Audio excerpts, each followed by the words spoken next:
but really it's all about dealing with really difficult enemies with limited resources. Yeah, this game gives an impression of being very, very puzzly, but as it approaches the end, yeah, it turns into an action fest, which I think is fitting. I think it's a good way to finish off the game. Mm-hmm. So it feels good to me. We'll see how the players feel about it as we work our way here through this last few chapters. I know some of the players have struggled a little bit with some of the combat in this game. Definitely the way that you move and the sort of the hesitation that you have as you switch directions. Some of the players have had a little bit of trouble just compensating for that. But ultimately, I think it's a good payoff. It really feels good when you manage to defeat these levels, as opposed to some games where it's sort of, perfunctory. That, okay, I defeated the boss. Yeah, that wasn't much fun. Okay. This one is you defeat the boss and you say, yeah, I did it. You hit that checkpoint and you get that rush of endorphins that you say, I completed a difficult task and I'm ready for more.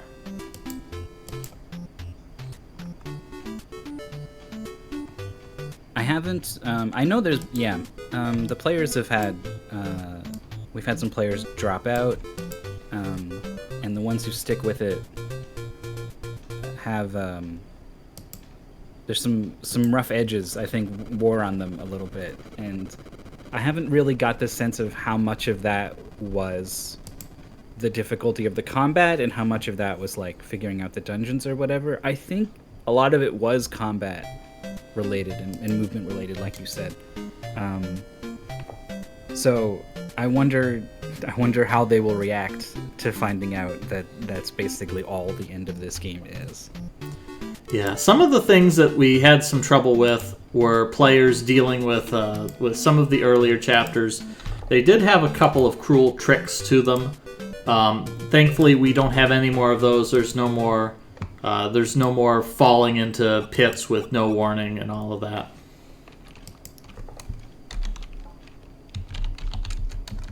That's true. It's a pretty honest end of the game, though. Like. I forgot how it pronounces. Is it not Sid or is it not 5 ID? But they know a lot about Startropics, and they're pointing out that there's some secrets in 7.1, which I passed by at least a little bit.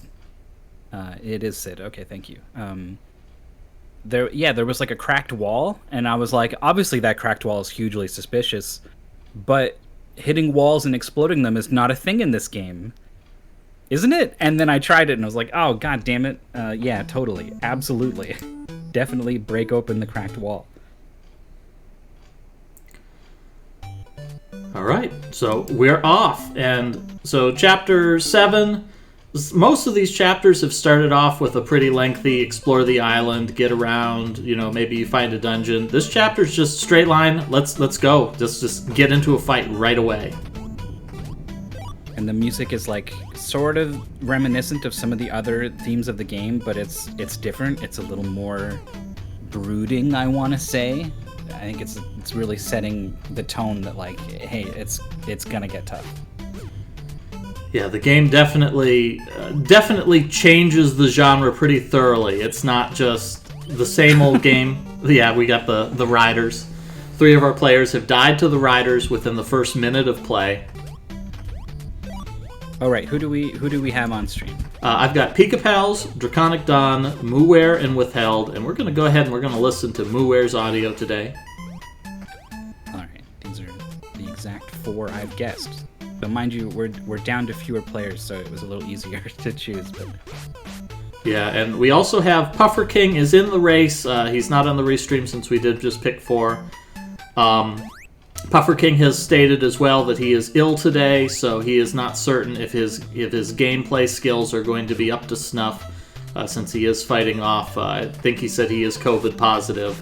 So hopefully he's doing well, but other than that, he says that he's feeling a little under the weather as a result. So we see Pika Pals here has already picked up a very important item. We see Withheld is going to pick it up to this capsule, which in the instruction manual this is listed as Vitamin X. And when you pick this up, not only does it refill your entire life meter, but in fact it fills up all of the non-existent heart containers to give you the maximum of 22 hearts. Which is thankful because, as we've noted before, you start these chapters off with 3 hearts, and that was a little bit egregious early on, but as we've increased our life meter, it just becomes even more egregious. So this ability to start the level off and just refill that entire life meter in a couple of seconds that's so nice to see. Yeah, the players who have figured out where it is have started beelining towards it now after they do eventually die, and they will die a lot. This is basically one big giant interconnected area. There are teleporters that will take you to different parts of it, and it's basically a maze. So you got to try to figure out which of these teleporters are taking you where, how to stitch together the shape of the whole room in general, and how to identify where am I trying to go and how might I get there. The other thing you will find, as the players found out pretty quickly, is the enemies are extremely hard to deal with. They take a lot of damage, they fire back with ranged attacks pretty frequently, and these gosh darn bike riding robot mice or whatever these things are just the worst. Yeah, now something that we're not seeing the players do very much is these laser guns that they're finding laying around. These are really a must-have item. You absolutely want to be using these laser guns to fight these enemies. So far, the game is sort of the idea of the game so far has been get the shooting star. Use the shooting star until you're low on health, and then fight with the sub-weapons. That absolutely isn't going to help you here, because like you just said, these enemies are really tough, they have good range, and your shooting star is really not cutting it anymore at this point. Its range is kind of underpowered compared to the enemies you're fighting. But that ray gun does outrange the enemies, not by much, but just a little bit, so you can kind of dance in and outside of the range. Now, I'm excited looking at Draconic Don, who is on the path out of this area, but unfortunately did not have any more guns or health to deal with the last few enemies, so was very close to at least seeing what lies beyond this room. Yeah, this first stage is a little bit frustrating too. You realize it's actually very short. It's the last few stages here are not very long. Chapter 7-1 and the only stage of Chapter 8 are both fairly short levels. So it's very difficult combat, but you don't have to deal with it for very long. The sandwich just got Draconic Don.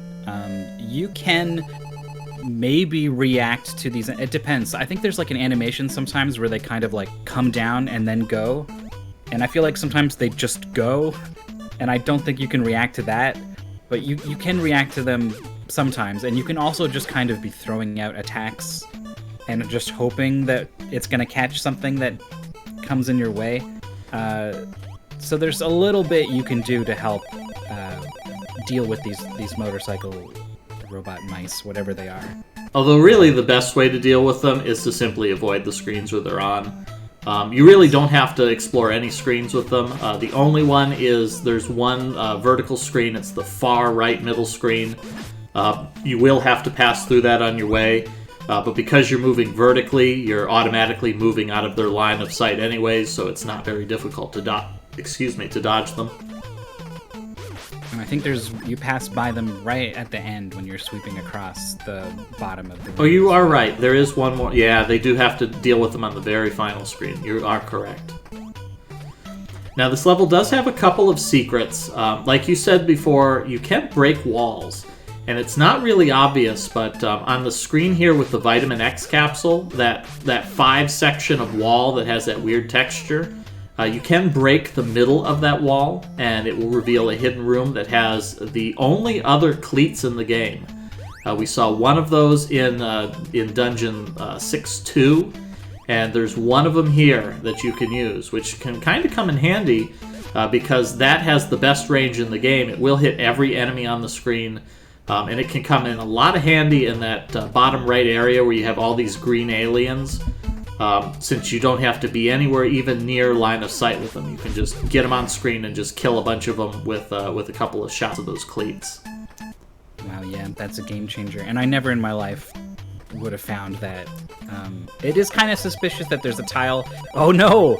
Draconic Don assumed you could jump onto the tile that had the turret, but it counts as empty space, so he jumped over it and into the gap in between. That's unfortunate, but that tile behind the turret, I guess now that you say it, is a little bit suspicious. Maybe, just maybe, one of our players can find it, but if I had to bet, I would say no one's going to find it. Yeah, those aren't really obvious. The next section, 7-2, it has a much more obvious one because the wall is cracked, and that's a clear warning sign. Over some 25 years of gaming, we've been educated that if a wall is cracked, you should do everything you can to break it because treasure will obviously be hidden behind it.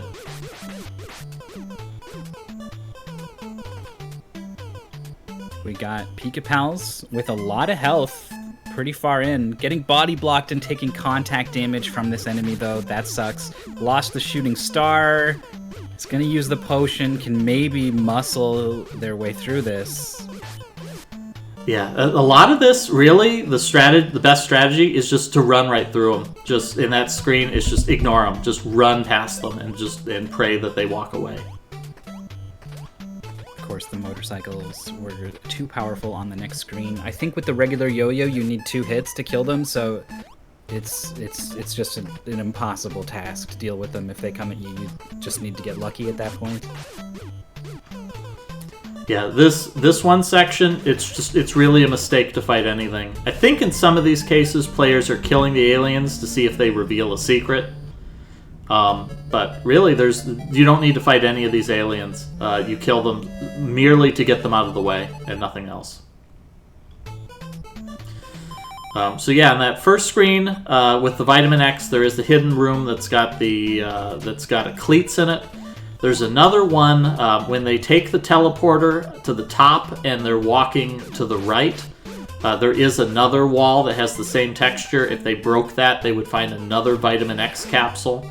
Although that one's not quite as useful because for the most part the players are probably going to have full health as they go that way once they've sort of figured out where they're going here. Yeah, so when you pointed out this first secret in the top left, where Muware is, I noticed that same section of wall on the second secret you were pointing out, and I just thought like, oh, that's just what some of the walls look like, I guess. But now that that's only where secrets are located, maybe that's still really tough to notice though. It would, if it was only one tile wide, that would draw the player's attention. The fact that it's 5 tiles wide is what really makes it difficult to recognize. So it looks like Pika Pals is the first of our players to find the boss room. That is the last screen of this area. They just need to pick up this anklet so that they can jump. Pika Pals has 99 laser pistols. And at this point, Pika's in a good spot. As long as he's careful not to take body damage from these enemies, he's in a good position to finish this off and complete the first section. Yeah, this boss is not terribly difficult with the ray gun. They take like somewhere between 10 and 15 shots or something. They're not too healthy. Their attacks are only dealing 1 damage, though they are starting to take their toll. And they move pretty slowly, so you can kind of react to when they start to approach. Yeah, and as Not Sid points out, they also have some pretty fat hitboxes, so it's pretty easy to hit them with this laser pistol, too. Their hitboxes are 3 wide and 1 high. Wow, I had no idea. There we go. Pika Pals gets an easy kill on the first attempt, and that's the end. Going to hit a checkpoint. So I think Pika Pals is going to start feeling really good going into this, that he's already completed one of these dungeons. 11 minutes is really great, I think, for 7-1. I'm not sure how long I was here, but it wasn't 11 minutes. Yeah, that's an excellent time to clear this, which is good. In my opinion, the second dungeon here of the 3 we're going to see today it might be the hardest one. because it's fairly lengthy. There's a lot of bosses to fight. That it's both endurance and as well as it's sort of you need to have that effort too, because these bosses are not slouches.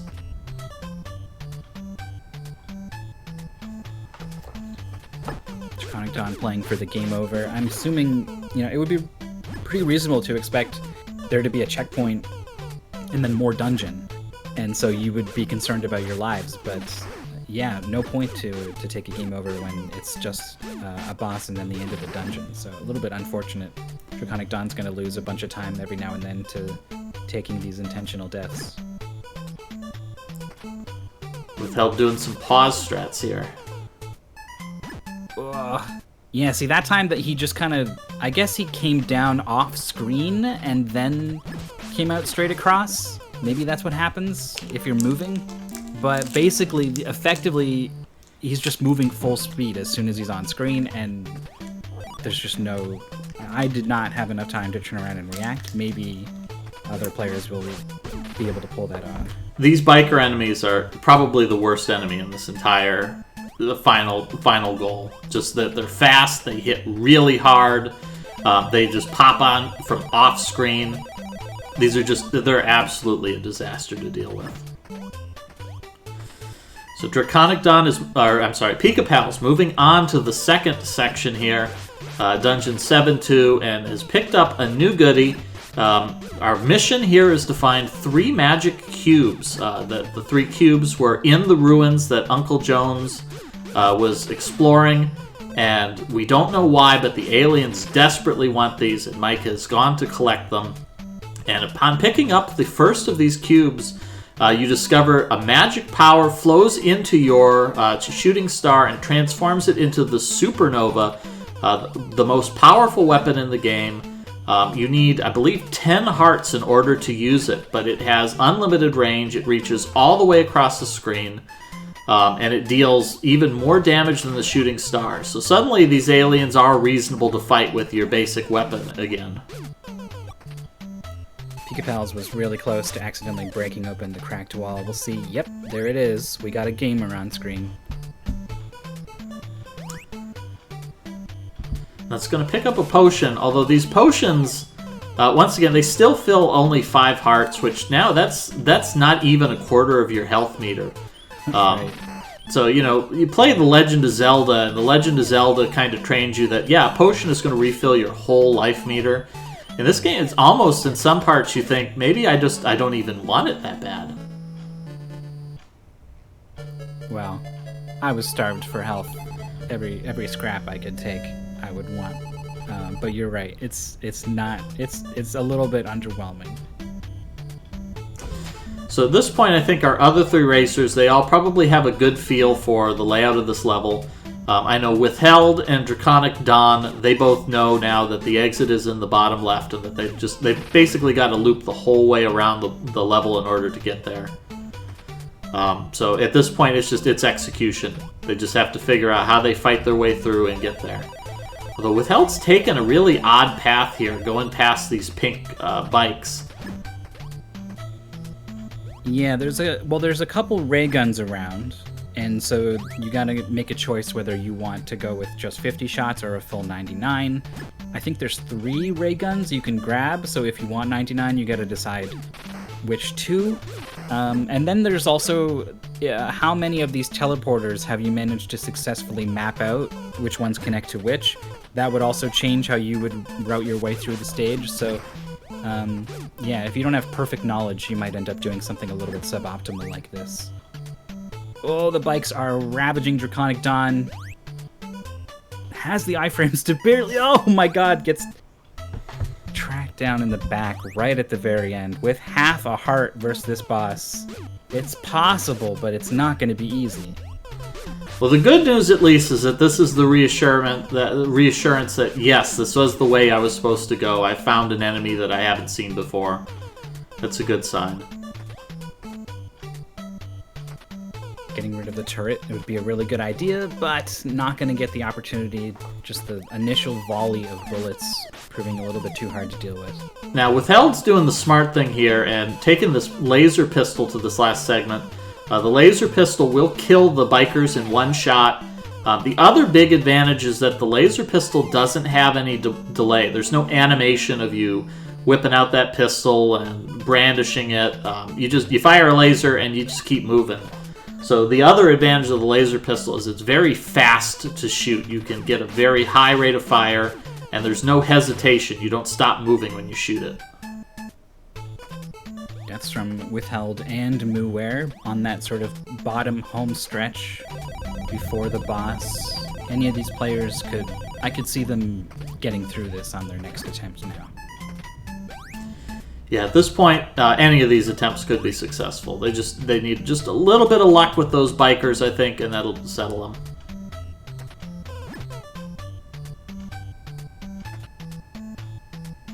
Pika Pals is doing pretty good in 7-2 so far. It's still pretty healthy.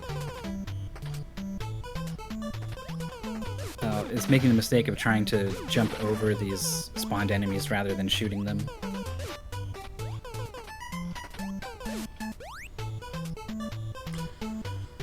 Pika Pals makes it to the first mini-boss.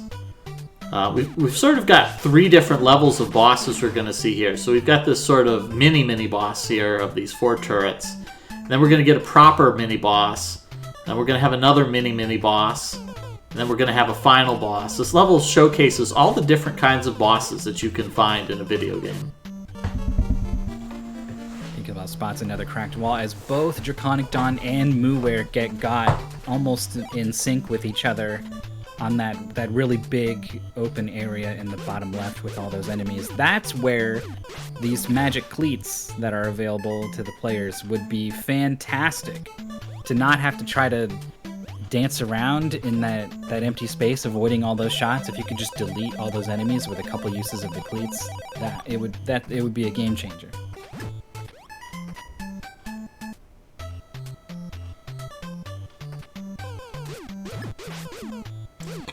Pika Pals meeting the space starfish here. Withheld, trying to pause. Am I going to get hit by this projectile? No, okay. Just wants this heart. Oh, it's gonna have to give up on it. I mean, just whack it with the yo-yo. You can pick those up with your yo-yo. Yeah, that's a good point. Okay, so took minimal damage. Ooh, is fast enough on the draw to take out both and the turnaround shot. Yeah, this is the way you do this last segment. Beautiful. Well done. That's plenty of hearts there. Still has a potion. I'd just go ahead and chug that potion right as soon as you see that boss and realize you're not going to get any more hearts. Yeah, I was guilty of dying with a potion in my inventory, I think at least twice, which is a horrible sin to commit. Now, I love this play here by Withheld. Withheld walking into the room and immediately pausing. This is a strategy that it's very high-level mystery game strategy, is pause buffering everything. Because you've just jumped into a new screen, you have no idea what's there. Pause the game and just take a moment and just look at it. Just look, how many enemies are there? Where are the enemies positioned? What's the layout of the room? And I like what she decided to do with this information was to stand in one place and shoot a lot. And it seems to have worked out beautifully. I mean, you got the health, and you know it. That's it. That was a very nice clear right there. Defeated these enemies on the first attempt.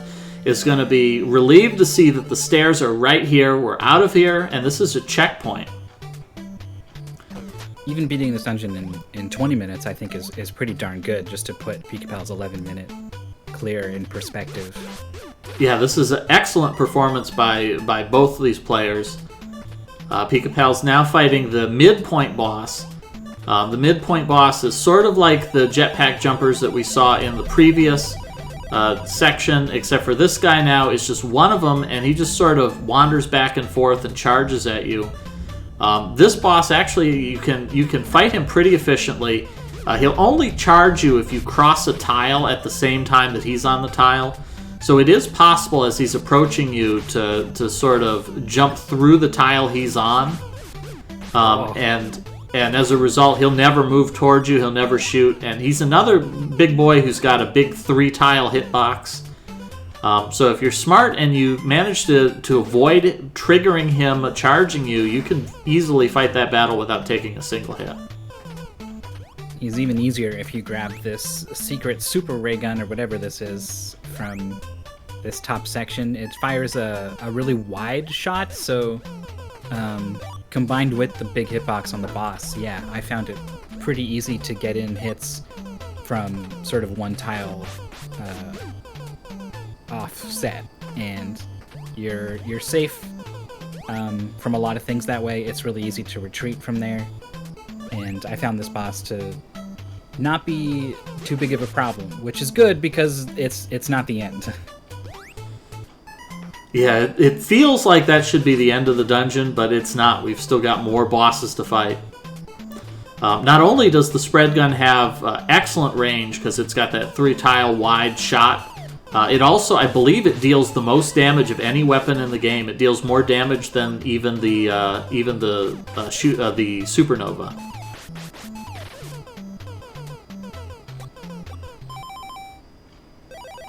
Draconic Don is getting hounded by all of these enemies, but I think pretty wisely just puts his head down and charges through and gets through. Now, you could jump like one square at a time and then react to any bikes, and then jump and then react to any bikes and try to go through that way. I don't know if it's better than just booking it. Looked like a bit of both from Don. Gets through, has the potion, and 99 shots with the gun. This looks pretty good to me. Yeah, this might be the first time Draconic Don has seen this room, so it might take him a little bit of time to figure this out. We had one player who was here with half a heart and died immediately, and I think it might have been Don.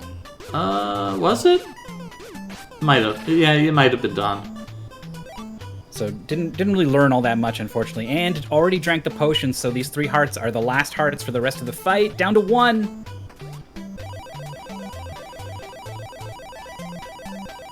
This is doable, but... Yeah, another thing is you really want to stay off of that line of tiles on the very top, the regular floor. There might be a sort of a feeling that, oh, I want to be walking because I have more control. But you're really way safer when you're on the tiles because you can jump 2 tiles wide that lets you get away from the enemy shots really quickly. And as long as you're in the air, you're totally invulnerable. The only thing that can harm you, I think, is I think you can get hit by these enemies with a body blow while in the air, but it's possible you're even invulnerable then. This game is incredibly generous with invulnerability while you're in the air. Yeah, I totally agree. There's so many times in this game where I was, caught on the ground, particularly like, say, these robots who are giving Draconic Don a hard time, where you would want to be jumping to get over their shots, and I still, even this late into the game, could not stop myself sometimes from hitting the jump button to avoid damage, and just getting forced to do a neutral jump, land right back in the same hot mess I was in before I jumped into the air, and still get hit anyway. The enemies have closed in even more. Like, it's a worse situation. It was not a good decision. And you only have that option when you're on the ground, but when you are able to jump from tile to tile, it really is such a stronger option, both in movement and safety.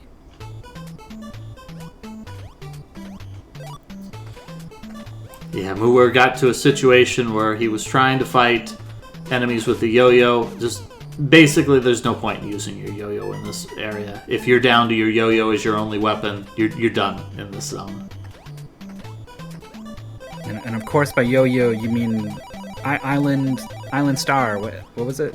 Yeah, the Switch version of this game has changed the name of the weapon from a yo-yo to an Island Star because yo-yo is copyrighted in Canada. It is Canada's fault that we can't call things a yo-yo. So thanks a lot, Myth. It's like Kleenex or... Yeah, I think a lot of people would probably be surprised that yo-yo is copyright or trademark. That's the other one. Frisbee. Yeah, Frisbee is one I knew about. It's not a Frisbee. Frisbee is one I know about when Don Bluth wanted to make his film version of The Rats of Nim. The Secret of Nim. The name of the main character is Mrs. Frisbee, which is no relationship whatsoever to those throwing discs. But because it sounded so similar, they had to re-record all of the audio of them calling her Mrs. Frisbee to Mrs. Brisbee. Wow. Just for a name, wow. So I can't make my OC Professor Kleenex, like they're gonna come after me if I name that character? Or maybe it was a preemptive measure. There's a cracked wall that you can blow up with nothing in it behind the boss. What's the deal with that? Is it just a troll? I think it's just a troll. Wow. Yeah, I did some reading on the cutting room floor. Oh no, Draconic Don taking a death right there at the end. I did check out the cutting room floor and I looked at the maps for Startropics, and yeah, there's nothing in that room. Nobody has anything. I mean, maybe they planned to put something in there once and then they changed their mind.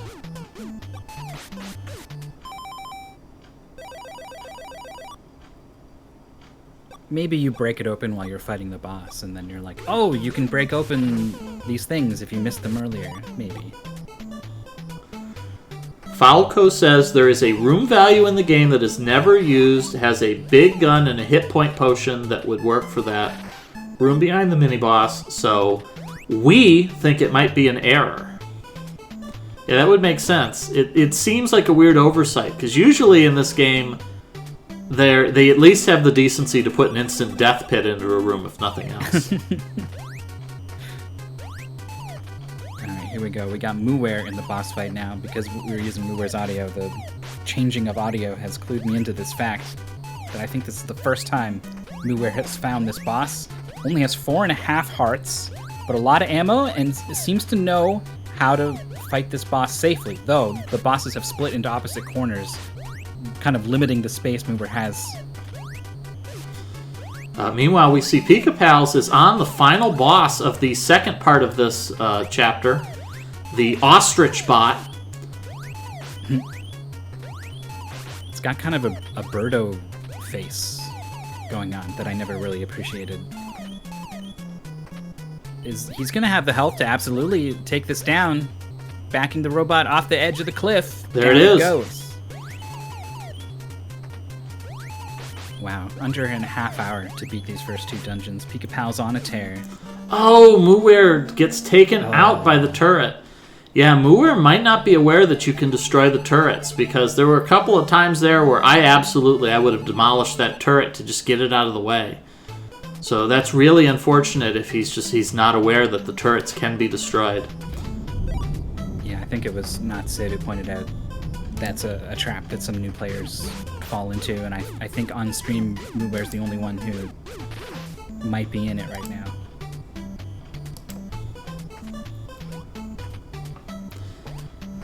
So here we have Pika Pals has made it to the last segment of Chapter 7. It's a pretty bog standard staircase maze.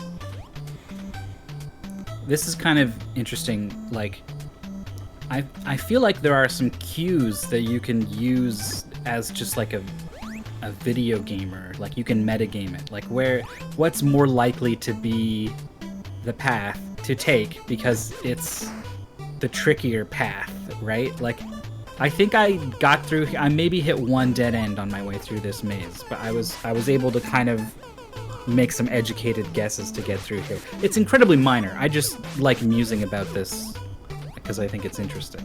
Yeah, I agree with you that there's sort of a thought of, oh, well, this is the shorter path, so it's got to be wrong. The long path has to be the right one. So this path that hooked all the way around that room and went into this little nook, that's a really good sign. And then it undercuts the entire level and goes up, and I think it goes into a room. Yeah, this all is like ringing like bells that I'm like, yeah, this is absolutely the right way.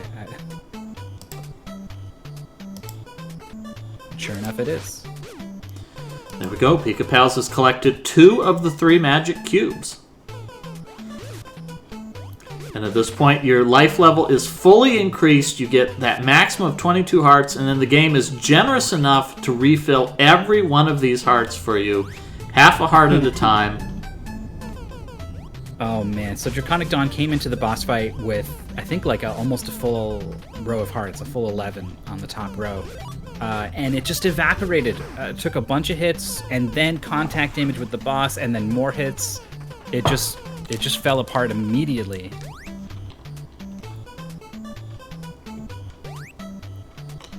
So we get a little cutscene here.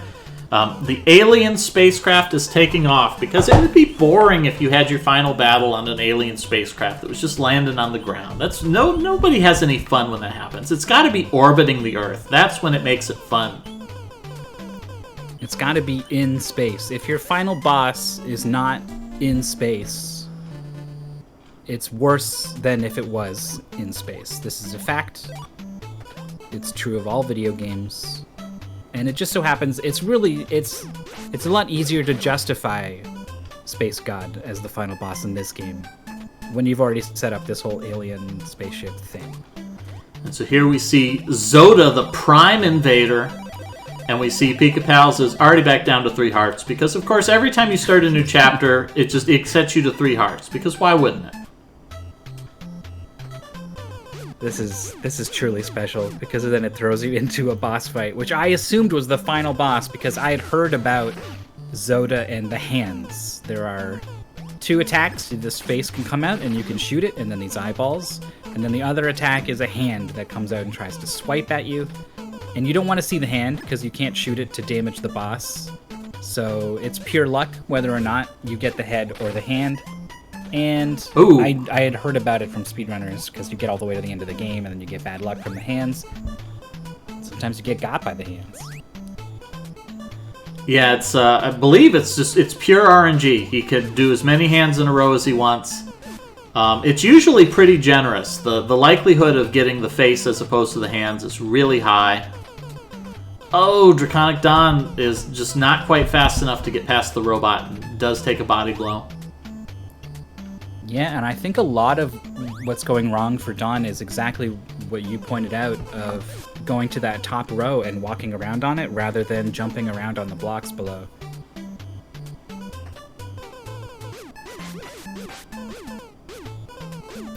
Sounds like the Startropics community has discovered some RNG manipulation to try to get the hand counts down. Now another... I was watching... Bug Doctor, his world record, and I heard him say, like, I'm gonna do the manip, and I was like, oh, interesting, there's a manip, but I don't know anything about how it works. Yeah, so another interesting thing about this first boss, you can get a lot of hits in. That when this face is here, you see Pika Pals, he's getting like 4 shots in here, and the boss is making sounds, and it's saying, oh yeah, you're doing so much damage. For whatever reason, this boss is coded. You only deal 1 point of damage every cycle. So it really, no matter how many times you shoot him per cycle, you have to get 4 face cycles. Yeah, I did not pick up on this. Someone in my chat clued me in at some point. It doesn't make a big difference. You've got generally enough ray gun shots to do whatever you want to do, I find. Unless you're going truly crazy with it. Then you should be okay. But that was the boss. It was not the final boss. There is a bit more. There's this sort of run and gun sequence with this cool perspective trick that they're doing. Yeah, this is really unusual, because this is basically a 2-dimensional segment almost. The only one in the game. So this can kind of be disorienting to the players, I think, as they have to sort of deal with this fact that, no, it's different. I think Muir is suffering a little bit here, that he's taking an unorthodox route that's taken him through these rooms with the bikes, that he really wants to avoid these when he can. And as a result, he's getting to this top row, and he's got no health. He's already to 1/3 of his health meter. He's going to drink this potion immediately. Yeah, this is pretty rough. On a good run, you can get to the boss with as much health as Muir has right now. Now we're seeing Draconic Don on that boss, and is having much better results playing around the bottom of the screen with the blocks. 1 robot down, the turret is down, and that's it. There we go. Draconic Don is going to be finishing this up, and he's going to be relieved to realize that that's the end. He doesn't have to deal with a part after the checkpoint.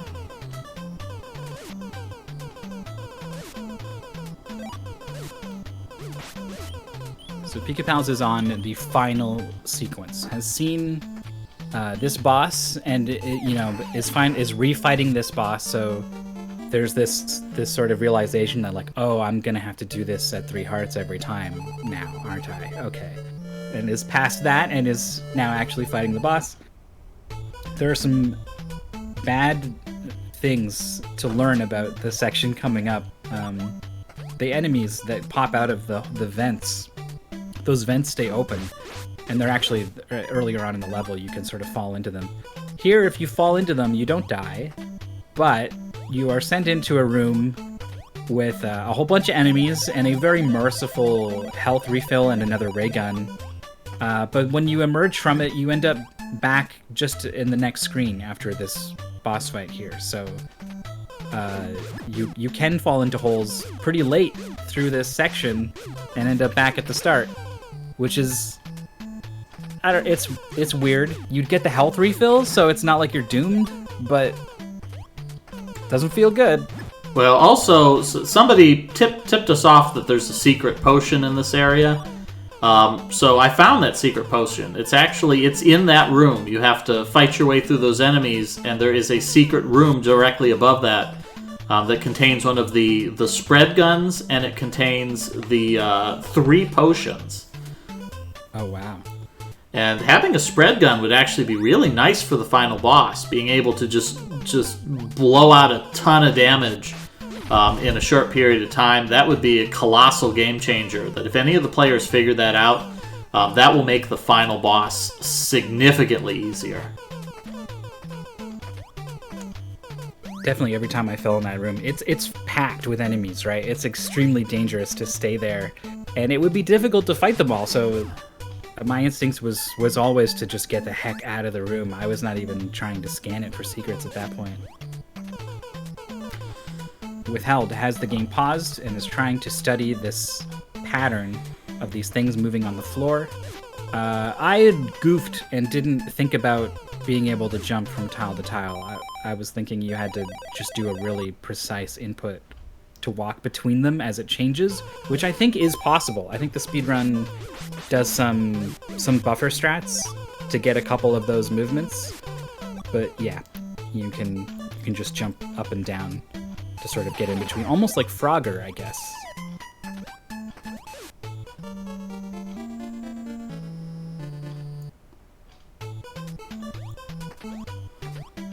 Alright, Withheld fighting the Ostrich Bot here. Using the laser gun. Taking a lot of hits, but also dealing a lot of hits here. Just keep going, keep going, keep going, keep going! Bang, bang, bang, bang, bang, bang. Oh, there it goes. Alright, a nice clear by Withheld. Going to finish up Chapter 7-2. And this is going to be the exit. They're going to find the staircase, and they're going to be extremely relieved to find that they're already on their way to the final chapter. We see Pika-Pals here against the second of the 3 bosses in this chapter, the Reactor Core. There are no checkpoints in this level at all. If you die, you have to start it all over from the Zoda fight at the beginning. This Reactor Core is also unique in that this is the only boss in the game that is capable of recharging its health, which is a really obnoxious mechanic here. When you hit it... Oh, okay, we got it. Pika-Pals destroyed it. Yeah, I think Pika-Pals saw the sprite change back to the fully filled sprite and was like, oh, it's refilling its health. I need to push damage, and did not let up at all. Got it all in there and got the kill. It's a really nice reaction and execution there from Pika-Pals. There's a reason why they're out in front right now. Though I do want to say, Withheld clearing 7-2 in 20 minutes, that was about as fast as it took Pika-Pals, so a great performance from both players on 7-2. And here we are, Pika-Pals fighting the final boss, the true form of Zoda, the Prime Invader. He's actually this really hideous alien. He keeps barfing up these little spaghetti creatures.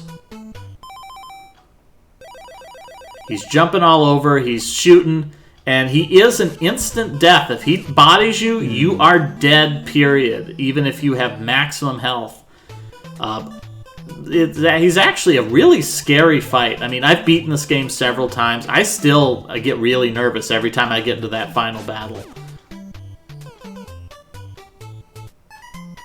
Yeah, I didn't have any great solutions for the fight. I mean, like, obviously, if you've got the Morning Star that goes all the way across the screen, you can make use of your range. But, like, while he's off screen, there's not much stopping him from just spitting out enemies all the time, and then that's kind of hard to deal with. So, you know, you don't really want to be letting him do that.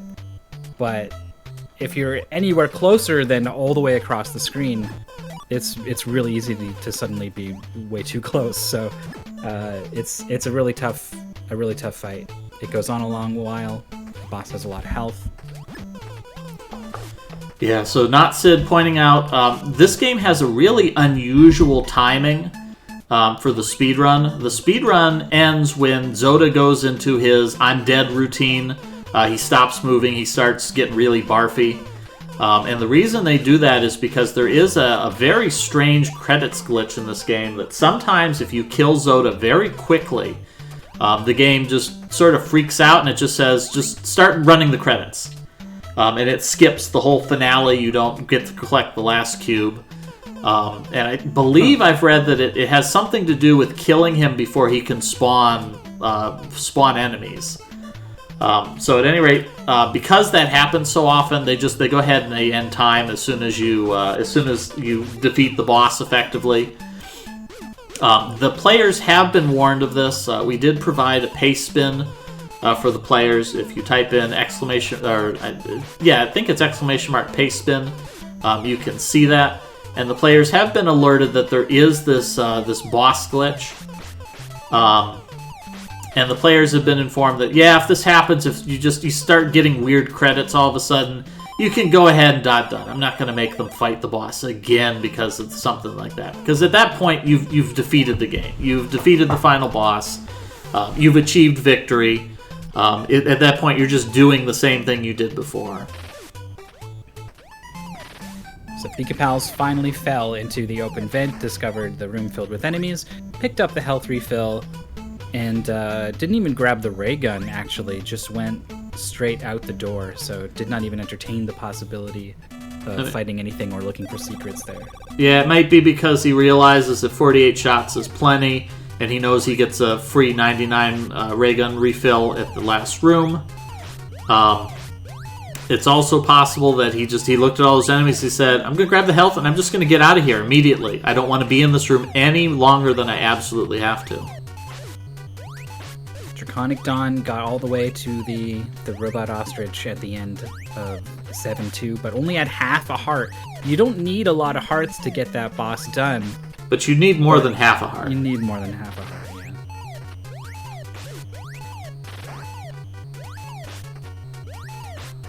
Here we go. Muir has got rid of the turret. There's only one robot left. Still has a couple of hearts here. Really, at this point, it might not be a bad idea to just tank this last enemy. Just get in line with him and just start shooting.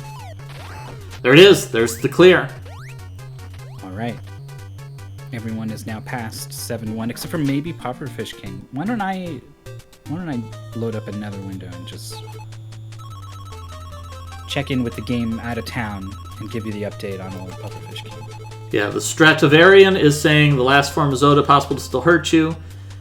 Yeah, when you fight Zoda, when you get his health down, he'll start barfing, and for a while there, his hitbox is still active. It's only once he starts exploding that his hitbox disappears. So you do want to just not touch Yoda or Zoda. Yoda is a different little. But alien. Also, don't touch Yoda. He's gross. Yeah, he is kind of gross. Pufferfish King is on 7-2. Oh, nice. So a little bit ahead of Muir. Is got a lot of health and is about to go through into the first boss, the big green wide robot.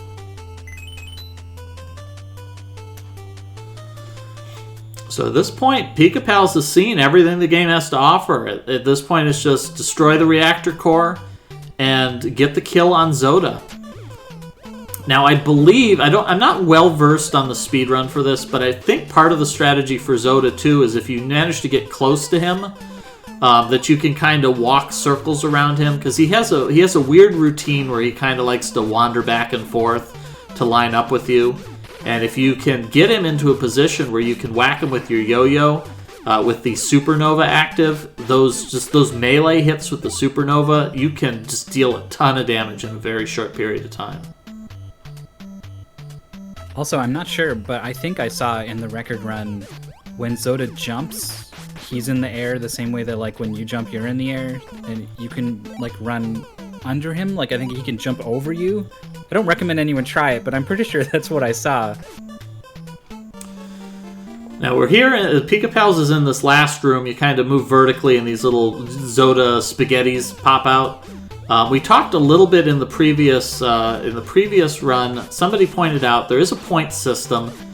You get fewer points as you kill more enemies, and somebody pointed out that apparently the item drop routine looks at how many enemies you've killed or how many points you have, and it increases the number of item drops as you kill more enemies. So your item drop rate starts to escalate a lot when you've killed a lot of enemies, it seems.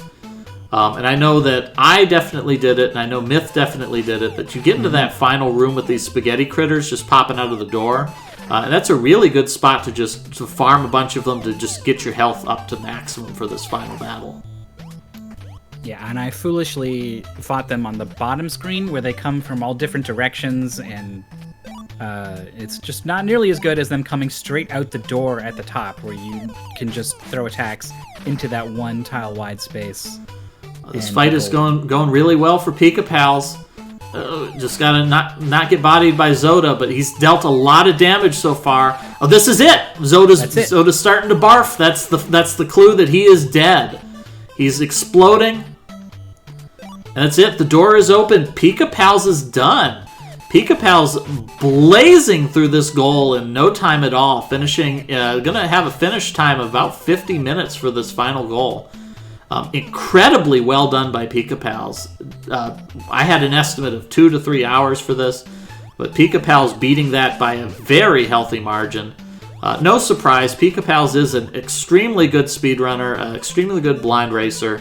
I faced off against Pika Pals in a couple of matches in Mystery Tournament that were matches to join Top 8, and he did very well in all of those, so not a shock at all to see him finishing in first place in today's race. That's it. He's picked up the third and final cube, and that is in the pace spin. That's the sign that they've been told is the end of the game.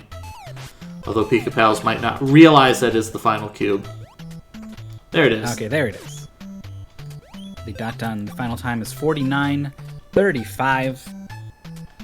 Yeah, you already covered it pretty nicely. Pika Pals is an incredible player, and thus played incredibly. I don't remember what my time was for the final section. It was definitely over an hour. I want to say it was more like an hour and a half. So just casually cutting that in half. Definitely earning my respect. And so here we get to see this is a bit of a playable ending here. We've grabbed the cubes, we've get an escape pod to get out of the spaceship, and it seems like we drown, but suddenly we're saved by this dolphin. And I mean, every time I see this, I get choked up. I love that this is the dolphin that you saved in Chapter 2. And the dolphin was so grateful, says, "We will never forget your kindness." And then here it is. They truly meant it. They have saved your life. They've taken you back to Sea Island. You can see your submarine has made it back all right. And so it's the victory celebration. All the characters here are telling you, "Oh, congratulations." A lot of cute dialogue here where they've sort of changed their lines in amusing ways. You know, that the guy who wants you to show him how to throw a fastball, now he wants you to show him how to fight aliens with a yo-yo. I'm a big fan of the playable walk around and talk to everyone ending. Yeah, this is part of why I put the dot done at the cube, because I didn't want anybody to have to rush through this. That's just totally unsatisfying to have to rush through your victory. We've got Babu here who says, let's celebrate with some cola. You know, we've seen all these islands. We've been to Coral Cola and Bell Cola and Sushi Cola, and we're just going to get a cola.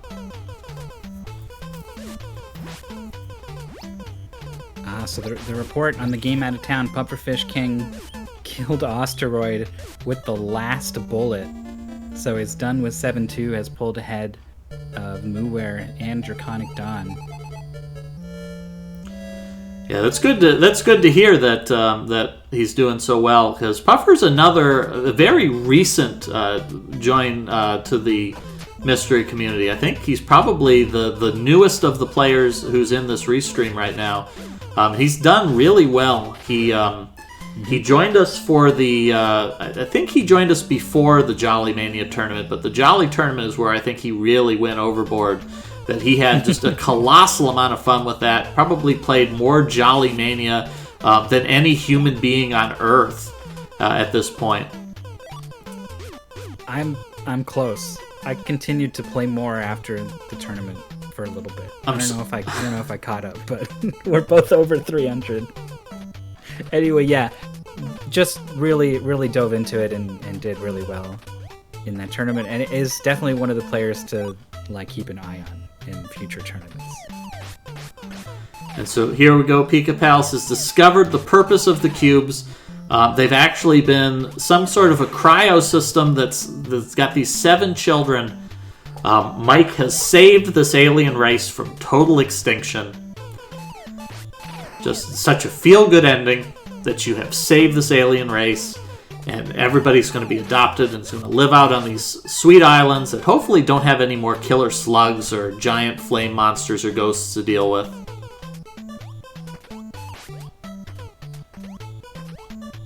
Oh no, withheld. Was going for damage on the boss. You don't want to let the boss regenerate, so you want to squeeze in every ounce of damage you can, but you're standing on those vents, and there's no, they don't blink or anything to let you know they're going to open. They just open.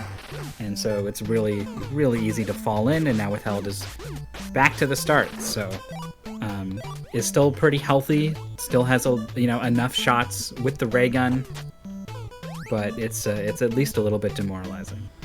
It's sort of like a soft checkpoint. There's no real checkpoints in this area.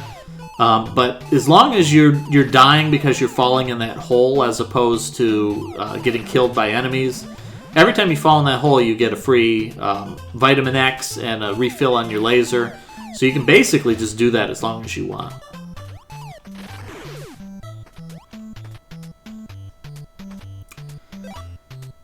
Pika Pals is enjoying the credits here, seeing this team who's put things together, and this, like we said before, this game was made by Nintendo of Japan with an all-Japanese team, but it was made for the Western audiences. We see the thank you there to Howard Phillips, who was the president of Nintendo at the time. And then we get this really sweet credit sequence where they've got all these beautiful pixel art panoramas of all these sequences from throughout the game. Yeah, these are great. I almost wish these popped up throughout the game as you were doing them. They're really good.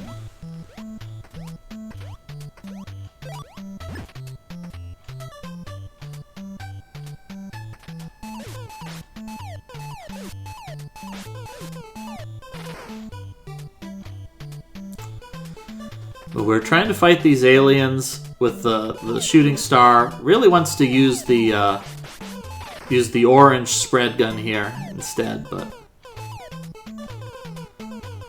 this room is also obnoxious because these electric barrier things block your attacks, and it's just like this is the only part of the game where you have to deal with that even as a mechanic.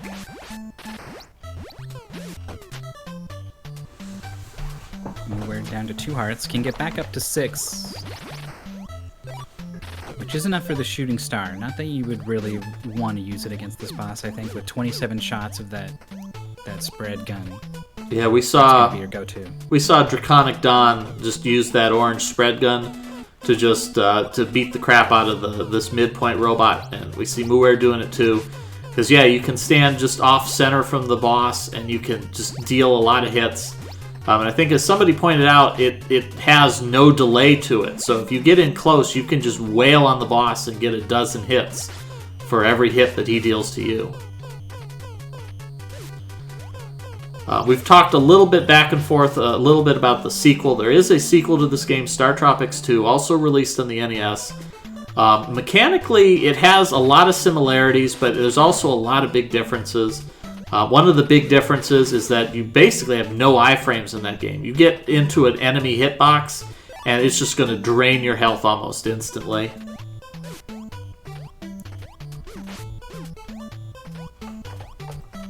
So Withheld has fallen into the vent once again.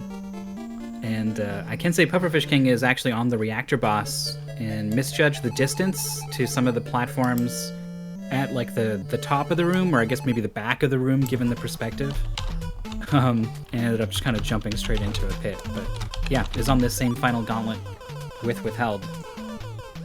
And there's our final screenshot with the bananas in the ears from Pika Pals.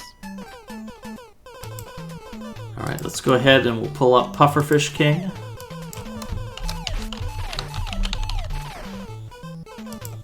We got an asteroid fight from Draconic Don. Has 4.5 hearts and a decent number of shots.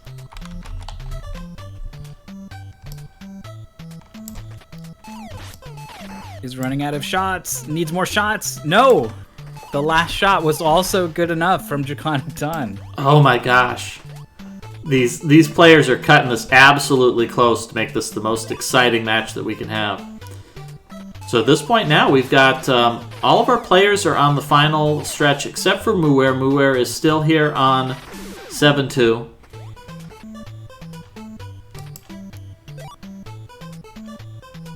I think Muwer was better at the sort of tricky, puzzly parts of this game than the combat, and so was kind of keeping up with the other players on the earlier segments. But once it's shifted to this more combat-focused thing, we've seen Muwer have a bit more trouble. But again, to reiterate, this is not a bad performance by any means. You set the estimate at like 2 hours or whatever for this segment, right? Like, it really was just that good from the other players. Yeah, everybody is vastly overperforming my estimates here. Because I found this to be very difficult. And once again, this is a game that I've played several times before, and I still find this last segment to be very difficult.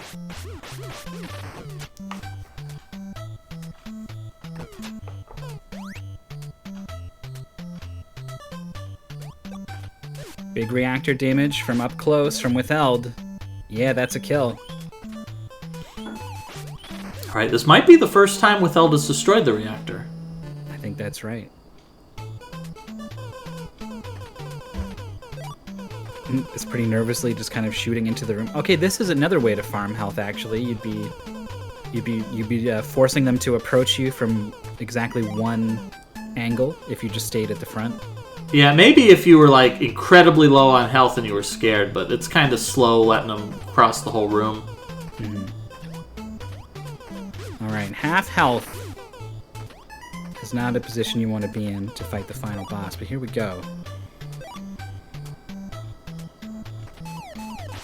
There it is, getting that first glimpse of Zoda.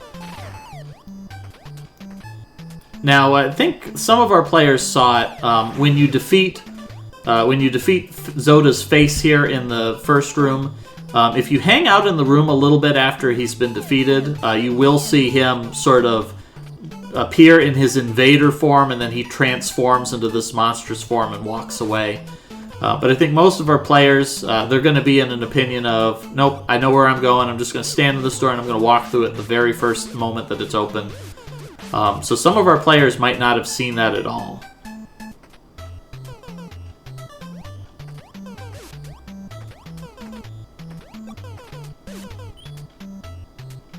Draconic Don going off to space, both Pufferfish King and Withheld on the first fight of this final gauntlet. Neither player has clued into that weird sort of only need to hit the boss once. I had a chat member clue me into this at some point, because yeah, it would be It's very difficult to pick up on. Yeah, the only way I could see it, you pick up on it, is you realize it always takes 4 cycles, and just how weird it would be that you're getting 4 cycles on your last fight, even though you've been fighting this and getting so many hits. Oh, there it is. Yeah. Feld saw that finally. I think I saw like a little bit. I think I saw like the first frame as I was leaving the room, and went like, "Wait, what?" And then that was it. Yeah. Or the other thing is that it freaks you out, and you're like, "I need to get out of this room because something bad is going to happen." But that's the sort of attitude you might have if you've played through OG La Mulana. Mm-hmm. Yeah. Bad things happen in that game. I like Puffer King jumping over every one of these bullets until realizing that, no, it's at an angle where he can't get hit from there. Yeah.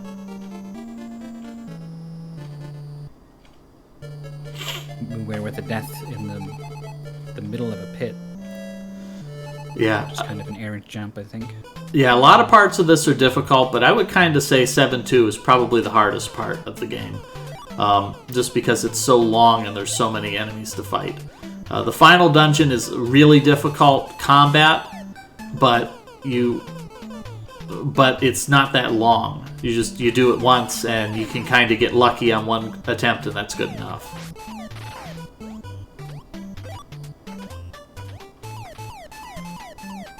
Oh god, Zenik asking about a La Mulana blind co-op.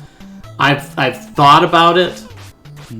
Like, co-op would be the only way it would make any sense at all, unless you were doing like an incredibly short goal, like just beat the first boss. But it's really just not a very good game to do as a race, because you're inevitably gonna have, unless everybody's gonna try to do it in one like 20-hour sitting, you're going to wind up with everybody starting from completely different points the next time. Everybody's going to be like, yeah, I have this thing. Where the heck did you find that satchel? Where did you find that magic rune? So also, La Mulana is a game where I could see, like, for some people, you might just never figure a thing out. You might just not be able to do it. You could spend like 5-10 hours on the thing and just, it really does get that weird and obscure. Yeah, to say it in a non-spoilery way for people who aren't familiar with La Mulana, the end of the game has a very convoluted final puzzle that you have to solve, that it really requires you to put several pieces of complicated information together at the same time, in a way that's just really not obvious. Muwer is being really stingy with that laser gun, and that's really costing him. When you don't have your supernova, you need to be using that laser gun. So Zoda fight from Withheld. It's very unlikely that we'll ever do a La Mulana co-op in here unless somebody else wants to organize it other than me. Yeah, so we've got Withheld here on the final battle against Zoda. Has a little bit of a better feeling for what's going on this time, I think. I didn't spend much time fighting the boss on the tiles, but I think if I had to do this again, that would be the way I would do it. I like the movement you have. Of course, the boss has the same movement, so it can be a little bit trickier to sort of react to what the boss is doing. You know, there's going to be less opportunities for you to just stand in one place and get a bunch of hits in, because you're always going to be like one jump away from getting stomped. So it demands you to stick and move a lot. Yeah, stomp just like there. Withheld went from like 16 hearts to 0. Just one stomp does it.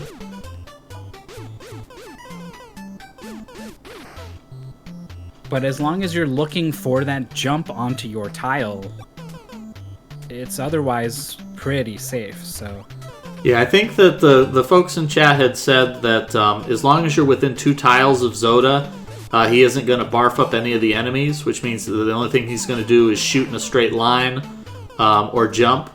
And as long as you're not in a line with him, you don't care if he shoots. So it seems like the strategy is just always be one tile away from Yoda and just always be yo-yoing. ABY, always be yo-yoing.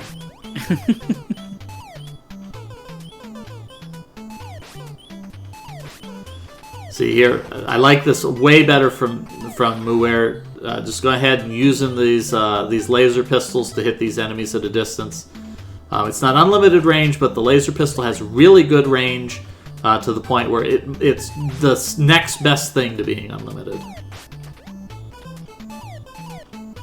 Yeah, you're super safe on the diagonal. The problem is you can't fight back on the diagonal. So what you could do is just wait for him to jump in line with you, and you throw one attack out to kind of meet him as he lands, and then jump and get diagonal again, right? That would be a super safe and reliable way to get through it, I think. How about a blind race of... Oh, Blaster Master. Blaster Master is not bad. The one problem with Blaster Master is it's got no saves. If we played the Japanese version, that one has unlimited continues. That's not too bad. We might sort of do the forbidden clear 4 chapters and save state strategy. That might be a way to make it work.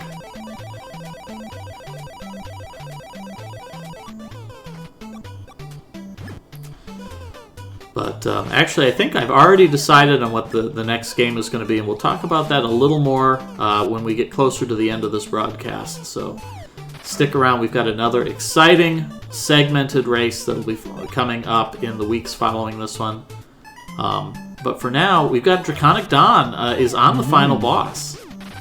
Yeah, I think this is Draconic Don's first real shot at this, but is in a pretty good position with 11 hearts. Not that any amount of hearts matters if the boss touches you, but is fighting him on the squares, so this is pretty solid.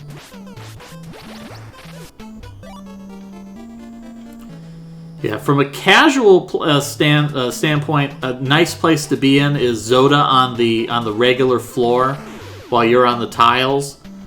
Because when he's on the regular floor, he has a habit of sort of dancing up and down, which gives you an opportunity to try to shoot him while he's not really doing anything to you.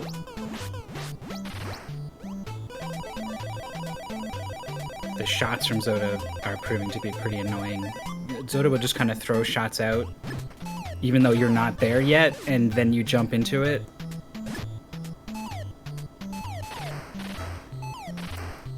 Down to 3 hearts. Has got some shots in and is using the ray gun rather than trying to get the yo-yo hits. Ooh. Don's off of the tiles. Back on the tiles. It's a shame the hitbox is so tall that you feel like you should be able to hit him in the head sometimes, but that's not where the hitbox is, unfortunately. Down to 20 shots with the gun. Yeah, needs to finish this with the laser, because you're really not going to have much luck with the yo-yo. Oh, and every time he has to spend one on these little spawned guys, it's not damage on the boss. I don't know if 8 shots is even enough to finish at this point. I think he's got to be incredibly close right now, but he needs to be shooting Zoda and not these little spaghettis. Okay, that's it. It's all yo-yo from here on out. Oh my god, he's done it! Holy crap. Draconic Don is down to the nothing. There's just no weapons, no ammo, no health, but gets the clear here. That's it. That's the staircase. That's the sign that I'm escaping, and there is the wow, you've done it. Wow, indeed. I think that was a first try on that boss from Draconic Don. I think you're right. So at this point, he can see there's the cube. He knows from the pastebin, he knows he's just got to grab that cube and he's done. He is free from Startropics. He has claimed victory over one of the most challenging blind races we've done in this segmented race series. Oh, another vent for withheld. It stayed open for what seemed too long to my eyes, and definitely to withheld's. Was kind of waiting, and then stepped and slipped in, expecting it to close. You'd normally wait, right? But you really just do not want to give the reactor a chance to refill its health, so you're always trying to push it, and it's just so easy for that kind of mistake to happen. Yeah, so that's an SRL time of 1 hour, 10 minutes, 56 seconds. It's just a skosh over 20 minutes over Pika-Pal's time, but that's still an incredibly good time for finishing up this last segment. I know some of the players going into this were probably pretty nervous because the last segment that we did, chapters 5 and 6, it was pretty challenging. And so I think the players were really very nervous about what on earth is this game going to do to me next. Sort of a once bitten, twice shy sort of deal.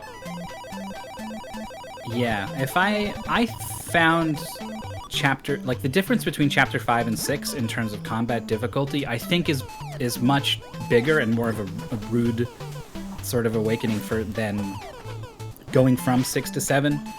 And maybe 7 is maybe a little bit harder, but it's kind of the same as 6, I think. So if you can beat 6. Yeah, this game has kind of a lopsided difficulty curve to it. Chapter 3 is incredibly long. The ghost tunnel is just, it's really rude. It's got some difficult combat, and it's just a huge maze.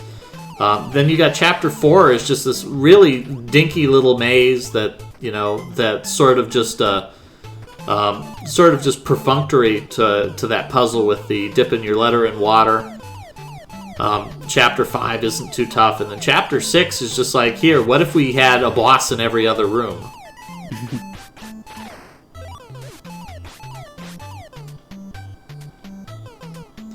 And chapter 6 really kind of drives that point home too, where it's got sort of the fake out victory rooms where you think, oh, I beat it. No, wait, there's another boss. No, wait, there's another boss.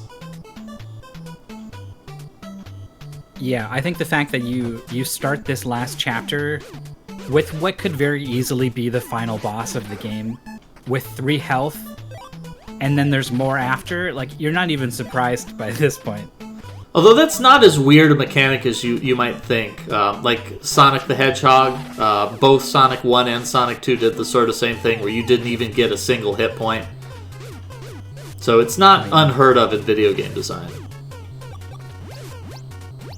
It definitely is above and beyond to go out of your way to refill all of your hearts and then take them away at the start of the next chapter. That's a special little twist of the knife, though.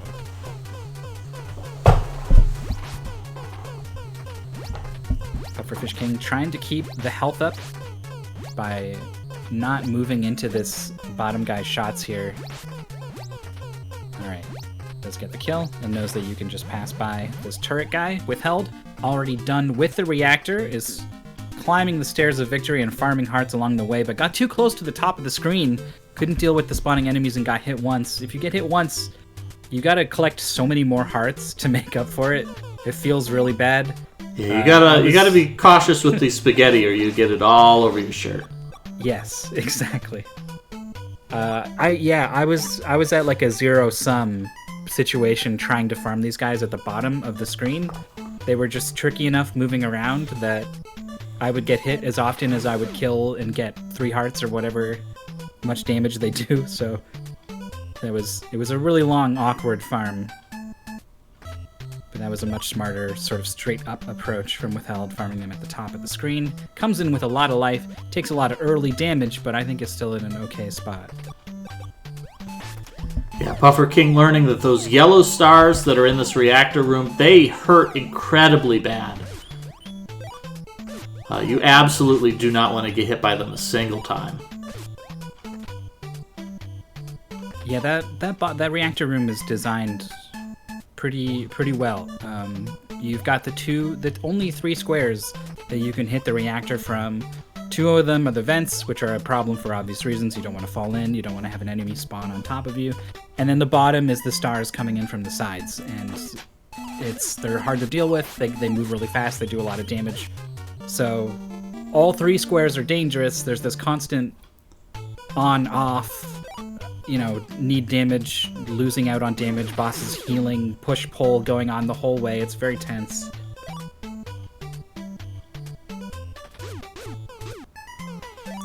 Yeah, and speaking of tense, Withheld right now in Mortal Kombat here with Zoda is making good use of the... Oh, no! Yep, that's a death. Shoot.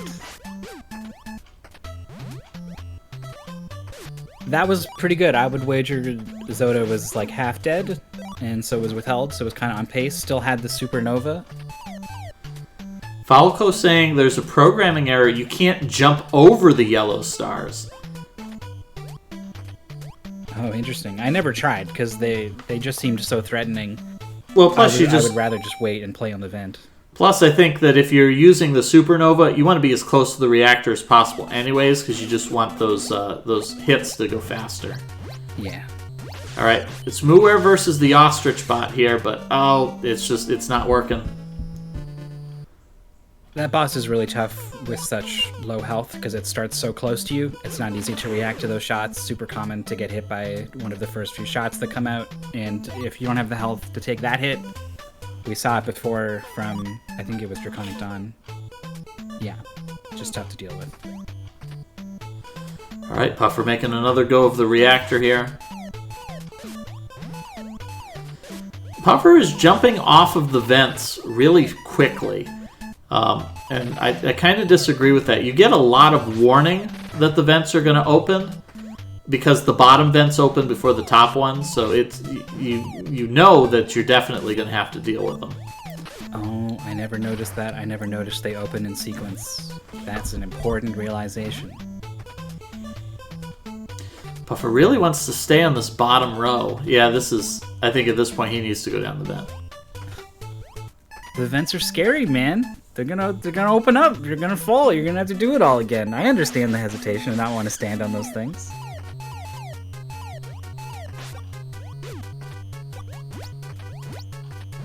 Alright, so Muware doesn't yet know what the deal is with this boss, so has pulled out the ray gun to deal more damage. Jumps onto the switch, but it is overlapping with the boss's hitbox. And that's gonna be a lot of damage. That's a lot of damage, but that's a really important piece of information, because with that, Muware can just understand how this whole fight is designed. Realizing that, oh, I need to hit these buttons. I need to see what's going to happen when I hit them. Which isn't the first time the players have fought a boss where they had to worry about buttons in the room. Yeah, and dealing damage to the boss was not the goal.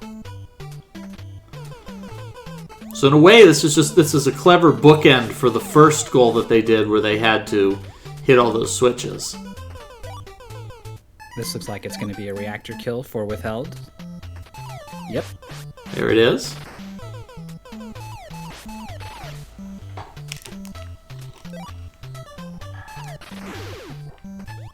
I'm not sure I knew the ray gun reaches the reactor from the bottom of the screen. That's also another important realization.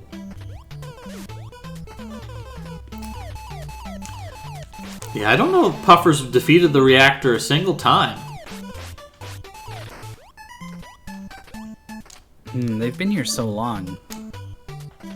Unless... I feel like it might have happened at least once.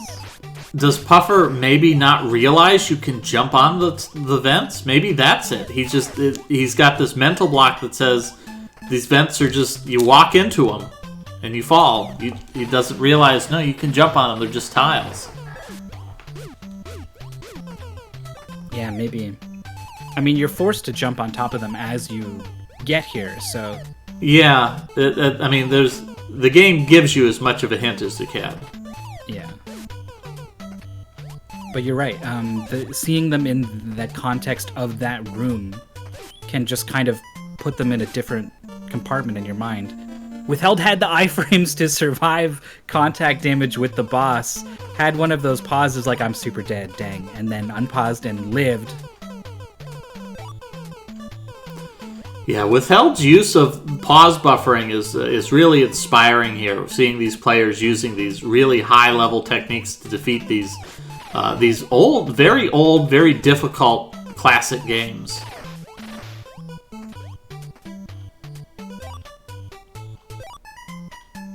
Withheld opting to use the laser gun. I cannot believe she got hit by the very edge of that stomp.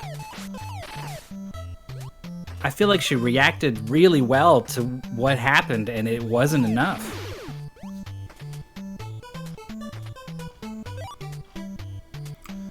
Draconic Don pointing out a very important thing, true in Startropics as well as real life, that spaghetti is an excellent way to restore your health. Yum, yum, yum. Spaghetti's my go-to, like if I need food that isn't like coming out of a microwave or whatever, but I want to put as little effort in as possible. Yeah, it's that perfect like halfway point between you actually put effort into a meal, but it's not that much effort. Yep. This pot got really hot, and then I put stuff in it, and then I took it out and put sauce on it. Or if you're really feeling fancy, you chop up some garlic or mushrooms and you throw that in the sauce. So I have a friend who is a chef, and he taught me the way they do it is you actually get a pan and you finish cooking the spaghetti with the sauce in the pan. And yeah, I've done that before. Gets together, the flavors mix a little better. I don't do it because it's more effort, and like I said, the lack of effort is one of the main appeals of spaghetti to me. I think every family, they have a family meal that's the meal that they eat more than anybody else. Like I know my brother's family, they do Cincinnati chili all the time. You know, you've got some families that lasagna is their special deal. My family growing up, spaghetti was the special meal. That was my father's favorite meal, and so we made that all the time. I ate spaghetti. Sometimes we would eat spaghetti more than once a week, and so learned a lot of techniques for making spaghetti. You had to put a different spin on it for the second time that week.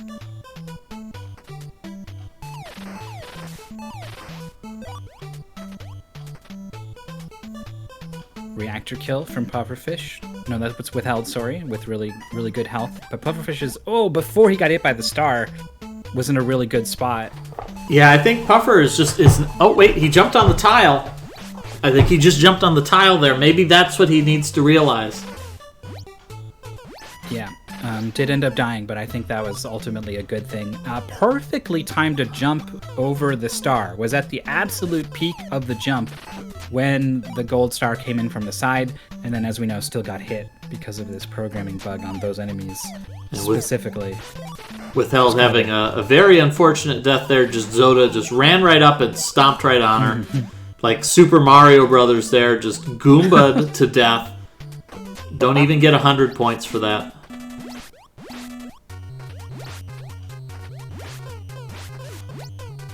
We got a boss fight against the big robot from Mooware. Yeah, Mooware's had a lot of opportunities to sort of learn some strategies for this fight. That was a pretty good fight right there. Movement. The sort of retreating attacks with the ray gun. Oh yeah, Draconic Don in the chat. Can you confirm for us, was that your first time seeing the final form of Zoda when you beat it? Because we weren't sure. We thought it was.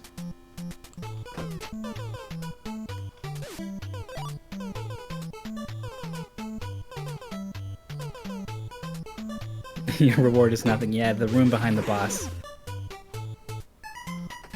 For those who weren't here earlier, it's speculated that there is a room.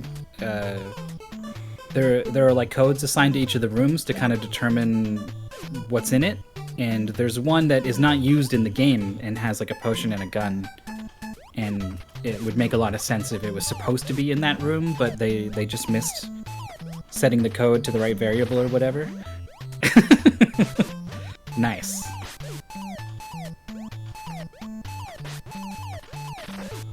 Oh, Mooware just having a lot of trouble with these red satellites.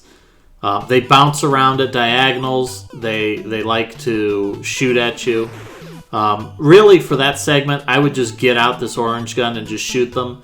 Because now that you're past the mini boss, you really don't want to use the orange gun on the Ostrich Bot. Because you just want to shoot lasers as far as you can. The one weakness of the orange gun is it just doesn't have very much range.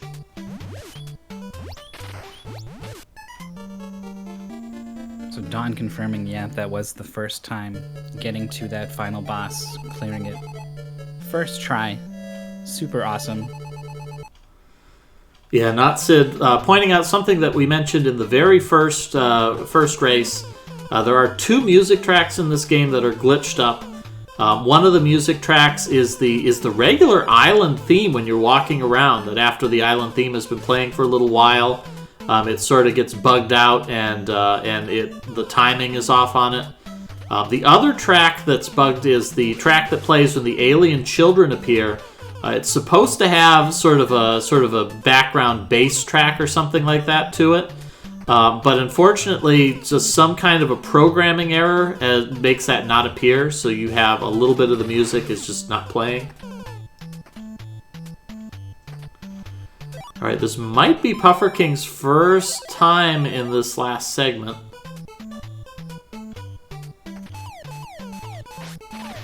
Yeah, I'm not sure. They've been here so long that I just feel like it should have happened, but I don't remember seeing it. So here we are in the final boss fight with Zoda. Really good health. Yep, got the maximum lasers. Oh God! Spaghetti moved in a coordinated manner that was pretty hard to deal with. So took a bunch of damage. Yeah, for some reason Puffer didn't really want to attack these things. Maybe he thought these were invulnerable or something like that.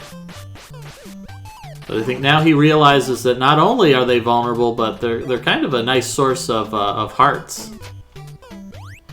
Was getting cornered by Zoda. That was a little bit scary, but when Zoda zigs, he zags and is safely away now.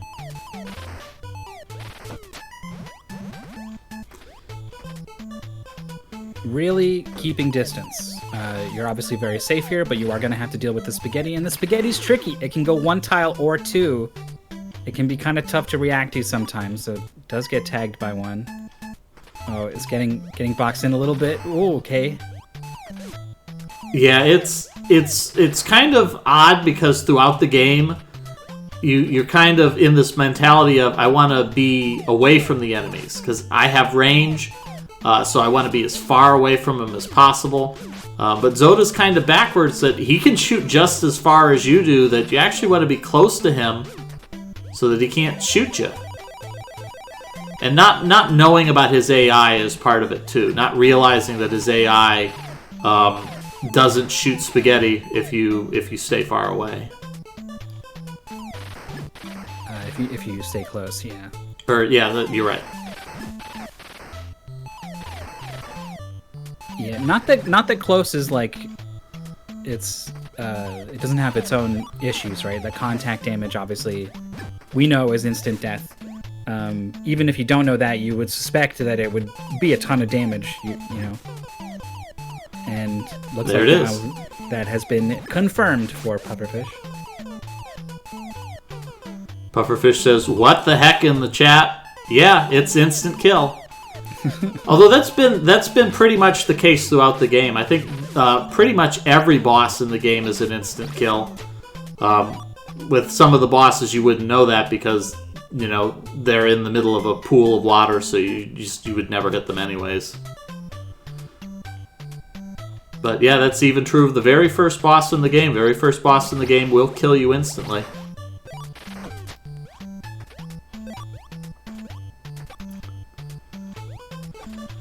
We back against this green robot.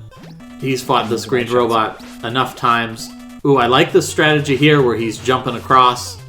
If you kind of lead the robot between the left and the right, you can get a bunch of hits with this orange gun with him just sort of following you.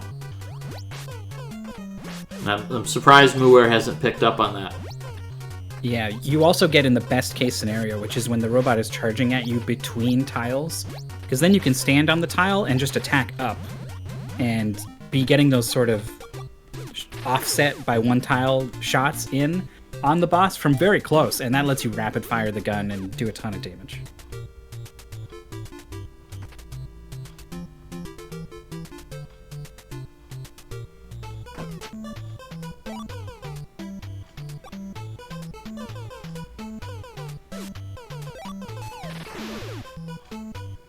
I don't think I understood how fast the orange gun can shoot. I just kind of attacked with it at the same rhythm that you can yo-yo, or maybe even regular ray gun. And that's fast enough from that close, honestly, to deal a bunch of damage, but I guess you could go much faster even with it.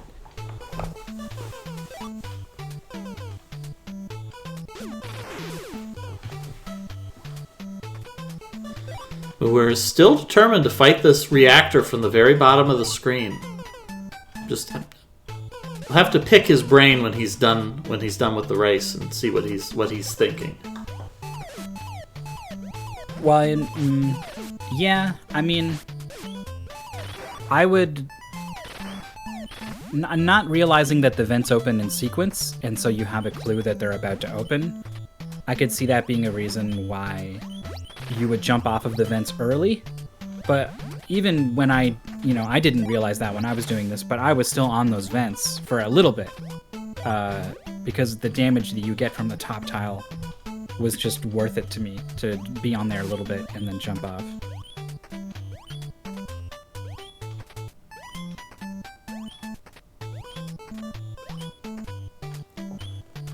Yeah, I like Muir's strategy there, jumping between the bottom and the middle rows.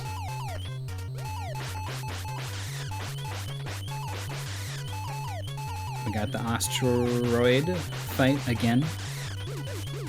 Muir fired all of the ray gun shots rapid fire. Didn't really even get the boss to back up all that much. I'm honestly not sure what the mechanics are there. Like if you just need to attack once and then wait for the boss to sort of step back and then you can shoot again. Is it, or do you want to mash? Yeah, I think Muir might still be in a mentality of this is a normal fight. I just got to deal enough damage. And I'm just going to unload all of my laser at him as quickly as possible. Okay, it's an 8 damage threshold. And how much damage does the ray gun do? I'm guessing yo-yo is 1. So it's maybe 4 damage? 2.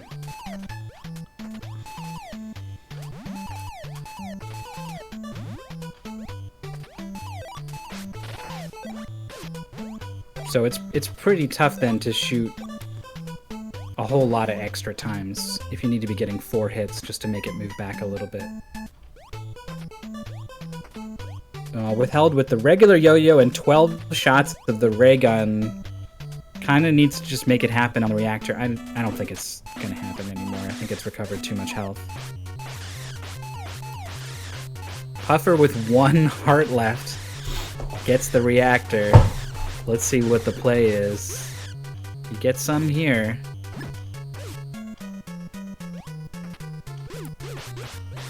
Alright, I think at this point Muir might have a good idea of what's going on here. 1.5 hearts. Oh, the orange gun doesn't have the range, so needs to actually find a way to step closer to the boss without getting hit. Oh, it needs to go all the way in with the yo-yo now. Is closing the gap.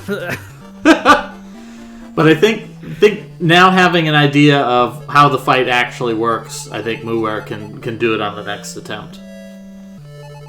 Yeah, I don't even want to think about having to fight that with the yo-yo. I mean, I'm guessing the yo-yo does 1 damage, so you're looking at 8 hits just to get it to move once, having to dodge those shots from so close. Yikes. Yeah, and Puffer's down to just the laser gun and the yo-yo and just wasting a lot of laser ammo on the little spaghettis.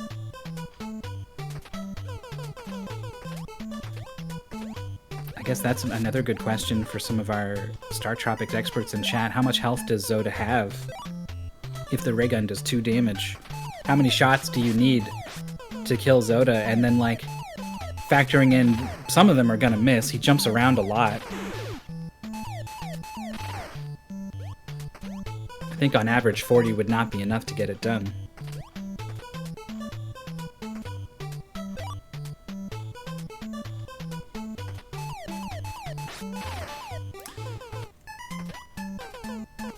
$100 HP, but in some cases he will have more. That sounds like an NES game, alright.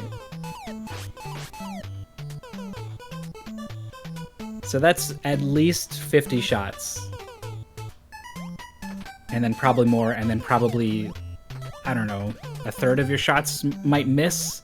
So you're gonna be looking at like 70, 80 shots, really. Yeah, I like Muir's play here now, using the supernova while he's got it. As soon as his health ticked down below supernova level, whipped out that laser gun. That's absolutely the way you want to play this.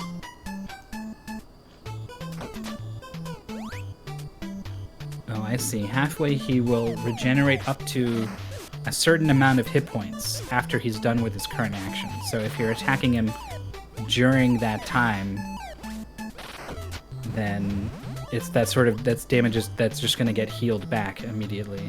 Yeah, this sounds like some of the crazy stuff. I used to play for a brief period of time. I played the Final Fantasy IV randomizer, and the final boss has a sort of thing like that too, where like they couldn't code him to have enough hit points, so they made a thing where like halfway through he takes an action where he switches phases and his health is silently refilled, but you can do a weird sequence of things where the boss will skip that routine, and then you can kill him when one cycle, but it's like this invisible cycle. Yeah, that's definitely a classic video game, hacking together something to make it work. Pufferfish trying to dodge over these shots as a reactor is once again destroyed or withheld. This is like the 6th time or something this reactor has blown up. It's been a tough final boss sequence for Withheld. Yeah, luckily you don't really have to think about ammo because the last laser pickup is just maximum lasers.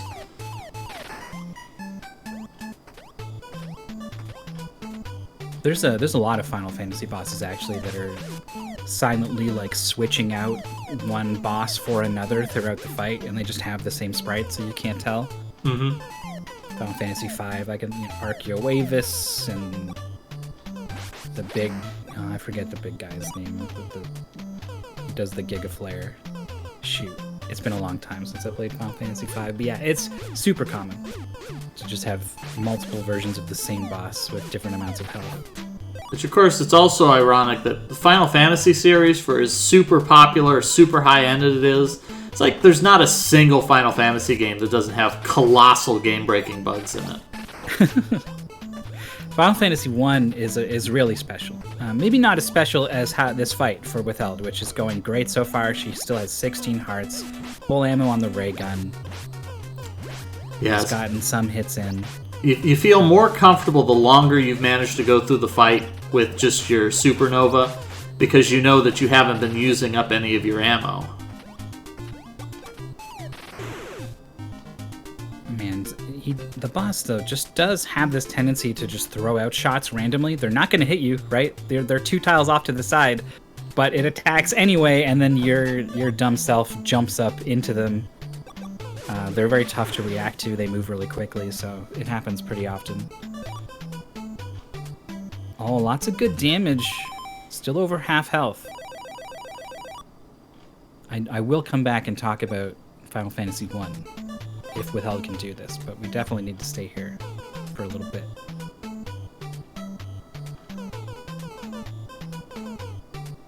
Getting a bunch of good hits here. It's just barely there.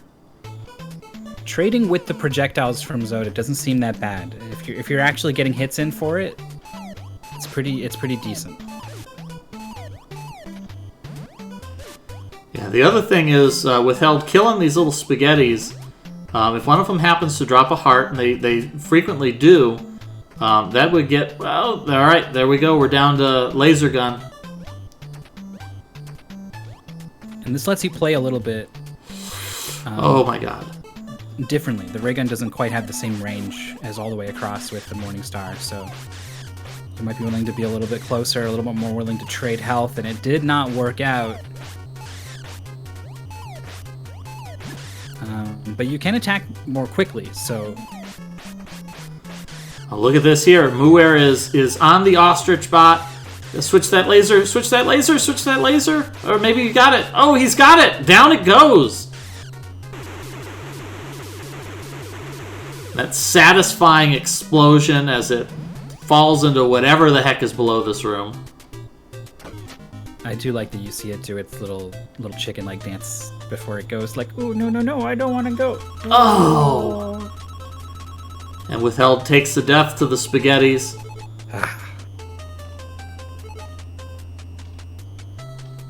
All right, so Final Fantasy 1. It's so buggy.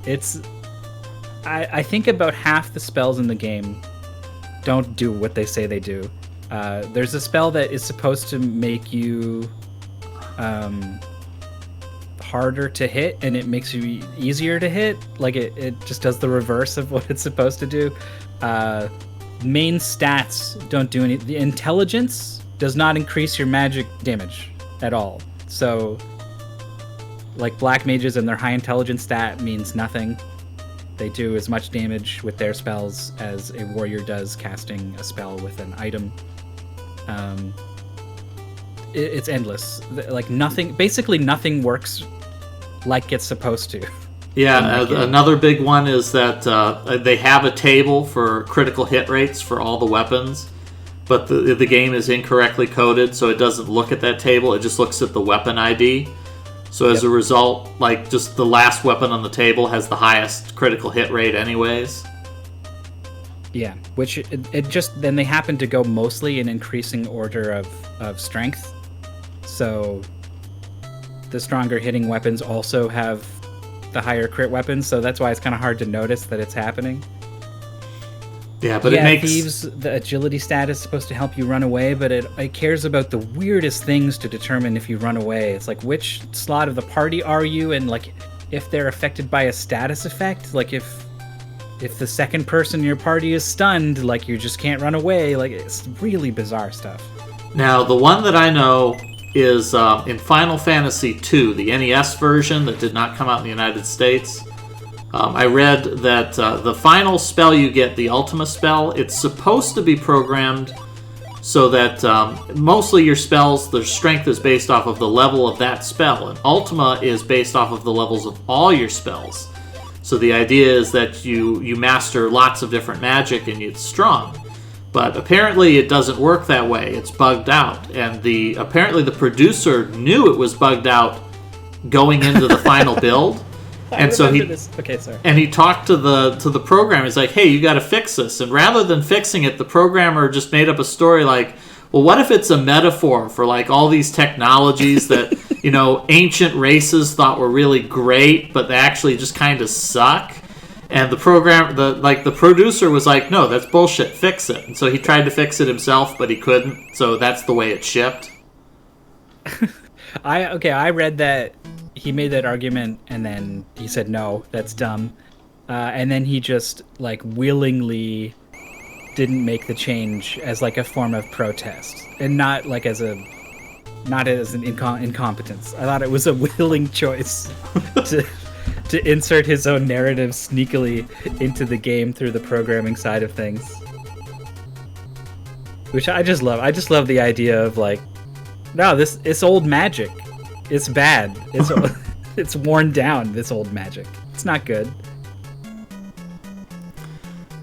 Alright, Muir is paused here, is going to run to the refrigerator and grab a couple of bananas to stick in his ears.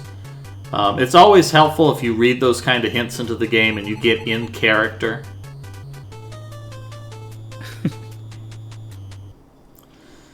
So we've got two... What does it sound like to mash bananas into your ear? I mean, it probably sounds the same as mashing anything else into your ears. Alright, we've got two players fighting Zoda's final form at the same time. Either of these players could finish it up right here and now.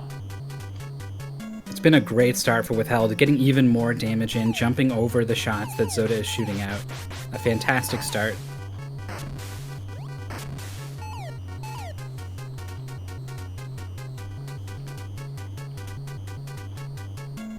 But mostly, I think the success we saw from Don that we're not seeing from the other players is... Oh! There it is! We are seeing it now from the other players. Withheld with the kill. I was gonna say... was playing on the tiles, right? The movement of the spaghetti monsters as they jump around becomes a lot more predictable. The boss as well, his movements become more predictable. They become less. You said there's there's some favorable movements you can get from the boss when he's on the ground. He can kind of walk around not doing much, and you lose that opportunity to get hits in there.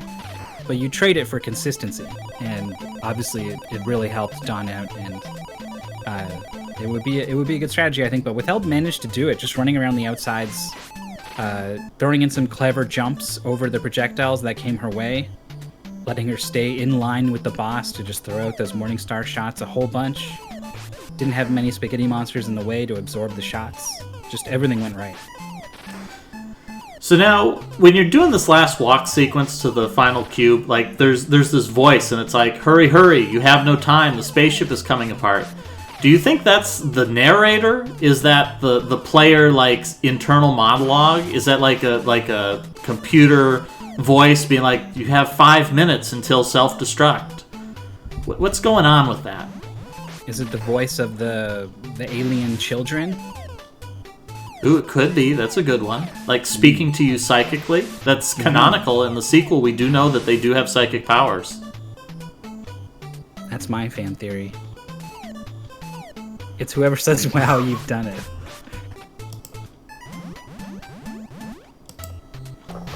Withheld's comment is 37 dudes.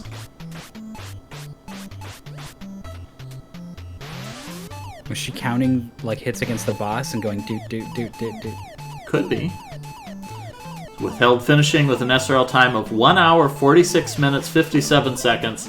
That's way closer to what I expected, but also still fast. That's still beating the estimate. I put a 2 to 3 hour estimate for this, and that's an excellent performance there. Yeah, that's more around where I was, I think, when I did these two segments. There we go. We're destroying the reactor. I think this is the first time, so I think this might be our last player experiencing the final boss for the first time. I guess that's also not a bad place to farm on the left side there. It's a little bit more dangerous with less room.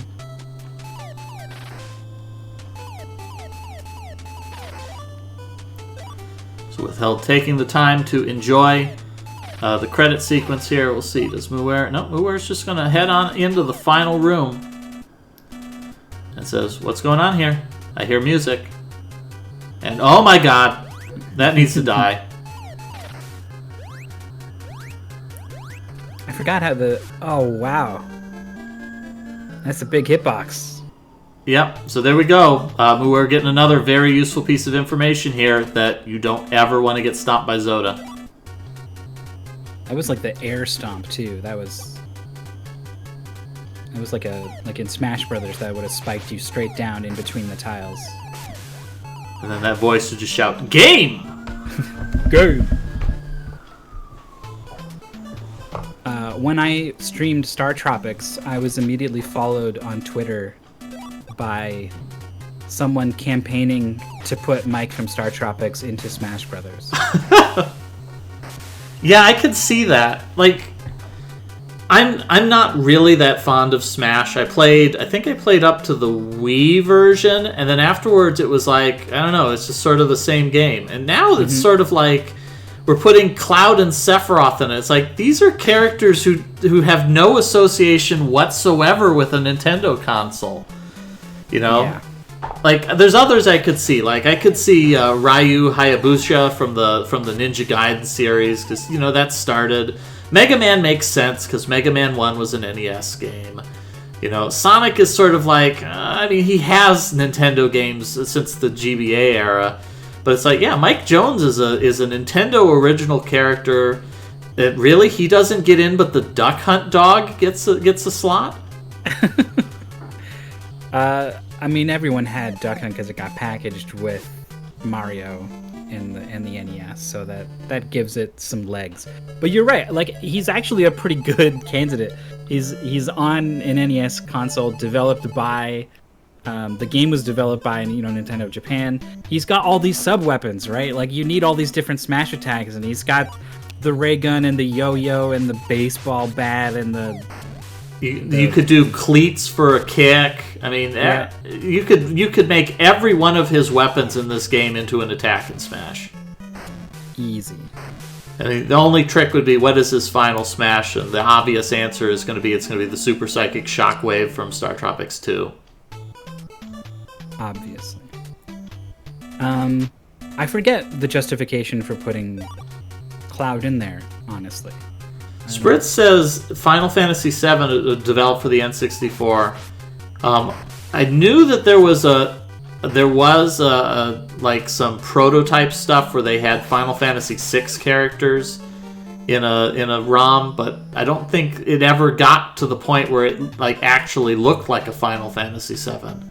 I think it was still at the point where Square was just like, what would an RPG on an N64 look like? And then they saw Quest 64 and they ran for the hills. Yeah, I mean, it would be weird to put Cloud in for that reason, because it represents, like, the disintegration of the relationship between Square and Nintendo. It was a breaking down of things, not a coming together. So Puffer's still in this sort of bad position here where he's keeping distance with Zoda. Zoda keeps just puking spaghetti up all over the place, and Puffer's just wasting ammo on the spaghetti. Gets tagged by that projectile. The projectiles are the thing that really wear you down over the fight, right? As safe as you try to play it, eventually one of these dang projectiles is going to be just there when you're trying to cross and get away in some fashion. And they're just going to take these little pot shots away.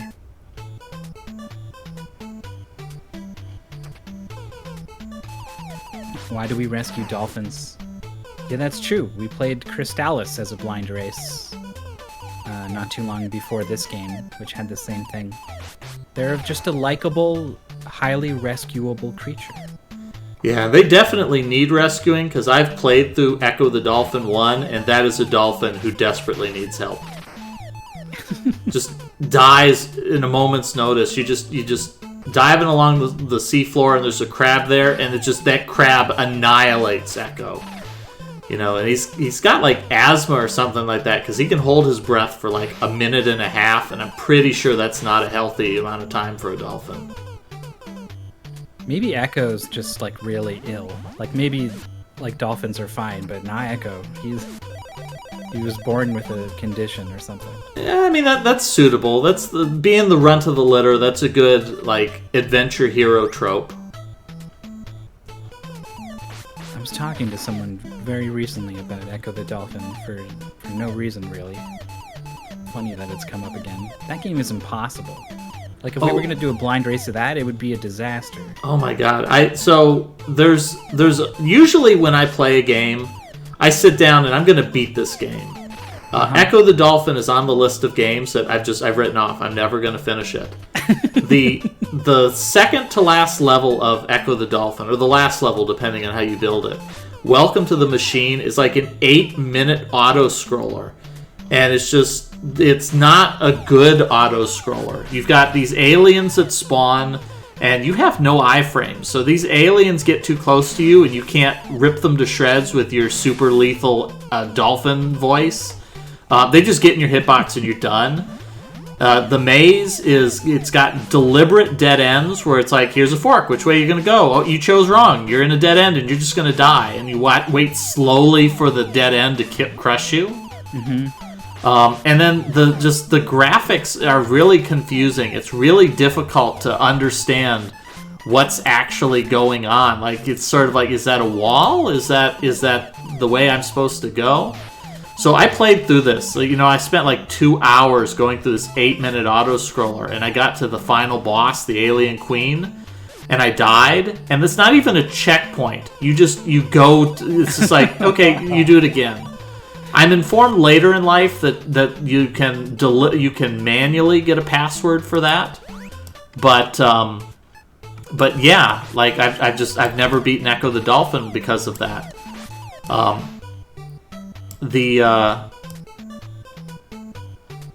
you know that a game is awful. It's like too hard.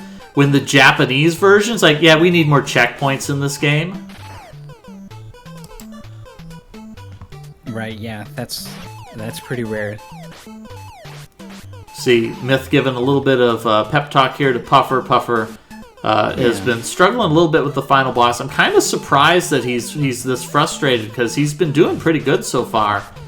I mean, I guess part of the frustration is he's done this reactor a bunch of times, and the reactor has been really tough for him.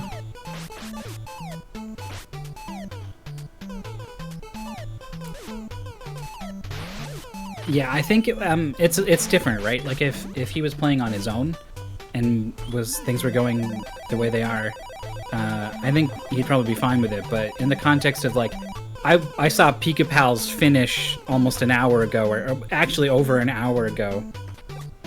Can move the goalposts in your mind to somewhere, and you can feel like you're falling short of something. But no, this is 2 hours was about what we expected, and I think Puffer is playing well. I mean, we saw how many times Withheld had to fight the final boss, right? Like it can just go bad.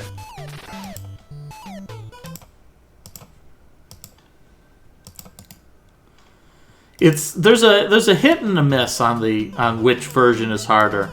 There's a couple of games that are easier, like the Contra Hardcores, like the Japanese version of it gave you 3 hit points, and it's like a completely alien concept to think of Contra, but you can take a hit. But there's other games, like the most notorious one being the Super Mario Brothers 2. That Nintendo of America is like, holy crap, nobody wants to play this game with poisonous mushrooms. Why on earth would you think this is a good idea? And that there's been some other games. I think there's some RPGs where they've changed the stats of some of the enemies to make it easier. I can't remember what I was reading. There was something I was reading a game. I think it might have been. I think it might have actually been the game that I was thinking about doing after Myst, which we can go ahead and talk about now, actually. So the game I was looking at was the Ys games, Ys 1 and 2, actually, that they changed some of the values between the English and the Japanese version. Yeah, 7th Saga was made... Well, I think 7th Saga was a weird one where they tried to make you stronger, but they didn't realize that the player stats were also used for the enemy characters, and so as a result, by making the player stronger, they also made the enemies stronger.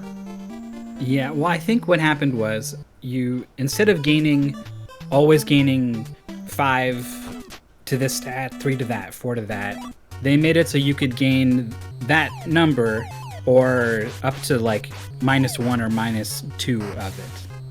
And so on average you were always weaker, but they didn't change the automatic level up process when you fought a party member as a boss, which you had to do at some point in the game. So the more you leveled up, the more they leveled up, and the more the stat disparity between you grows, to the point that I think it's possible to basically soft lock the game by making your opponent ridiculously stronger than you could ever hope to be. Well, there's definitely soft locks in the game. The other one I know is that at one point in the game, you teleport to a new continent and you lose all of your runes, and a normal player is going to be like just using their runes constantly through the game. And so at that point you lose your best equipment, you get teleported to a new continent, and it is possible to get to a point where you're simply not strong enough to damage any enemies. And so you can't gain any experience, so you're stuck. Yeah, I'm not sure which I would say is more often the case, which version is harder, because there's some pretty famous examples, I guess, of the Japanese version being harder, right? Yeah. Mega Man 2 is way easier on normal mode on the English release, and then difficult mode is what is just the only difficulty in the original Japanese version. Final Fantasy IV is pretty notoriously split into almost like an entirely different version of the game. They call it like easy type and hard type. And it's just wildly easier on the original North American release of the game than the Japanese version.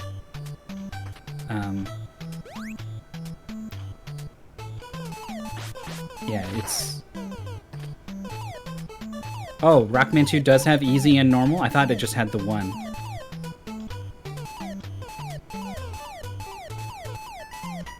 No, I think you're right. I thought it was... I remember it your way.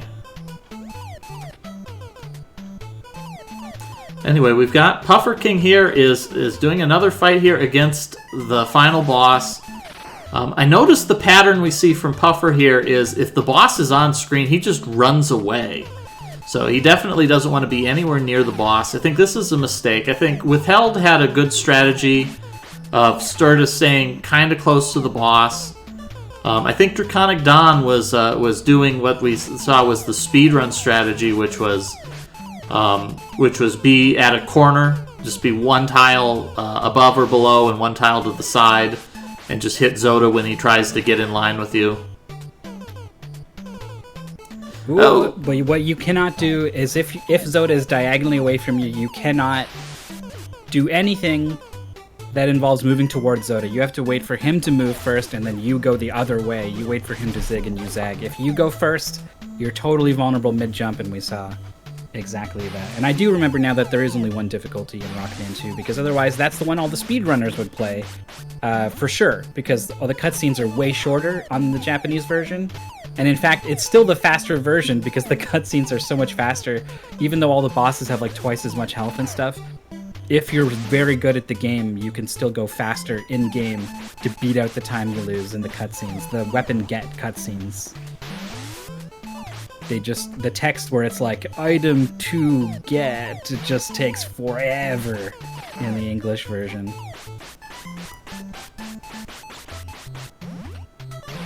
But yeah, it's also pretty common for games to have,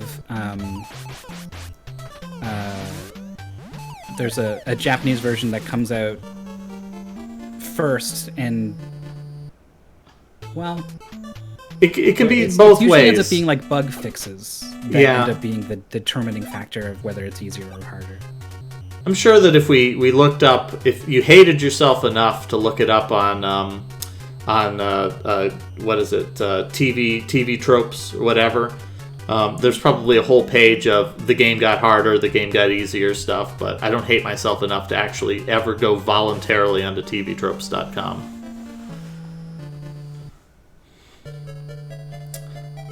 So at any rate, let's talk for a moment. We brought it up before, so we are going to be doing some more segmented races after this week.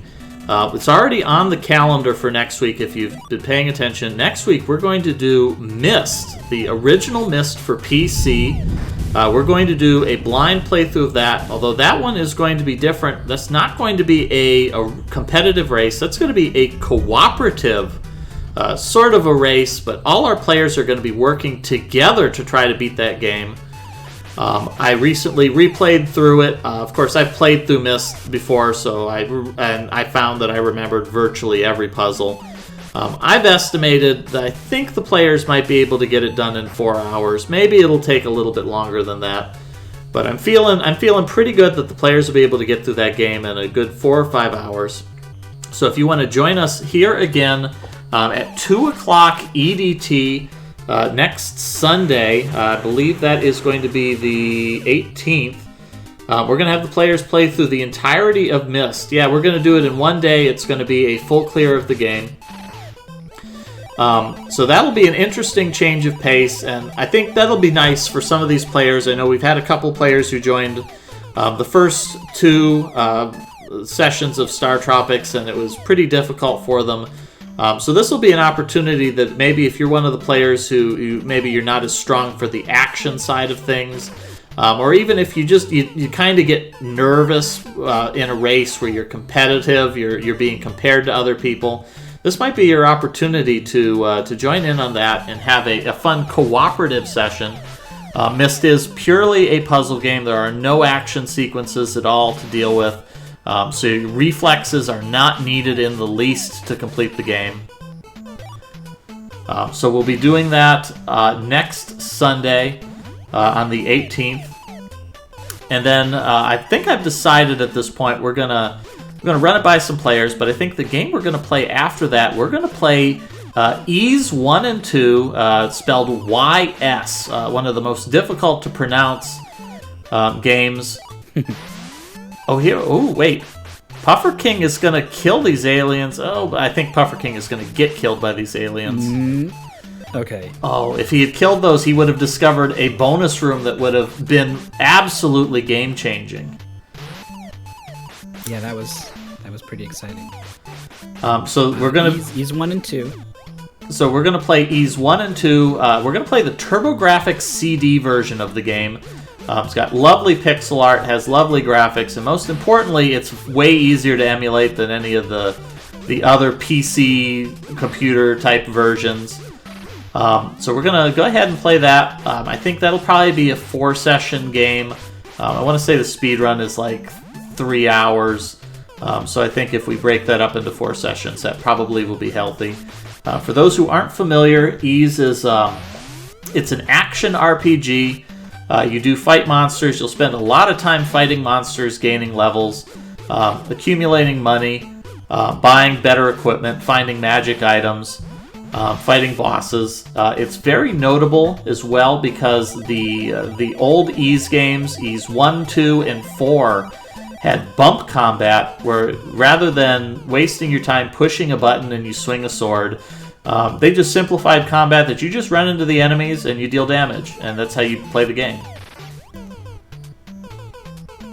Yeah, there is a native Windows version that's not too bad. We're kind of gonna...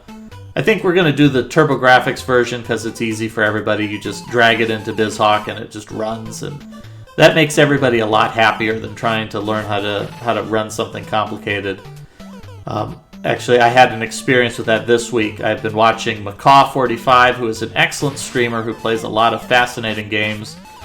He's been playing a fantastic Amiga game this week. So fantastic, I was convinced that I needed to play it too. And then I spent about 3 hours trying to figure out how the heck you get an Amiga emulator to run a game until finally Goose took pity on me and said, "Here, I'll send you a pre-configured one that just works." So we'll have some more information up in the Discord later on today for that, but the next game we'll be playing is going to be a blind segmented race of Ys 1 and 2 for the TurboGrafx CD.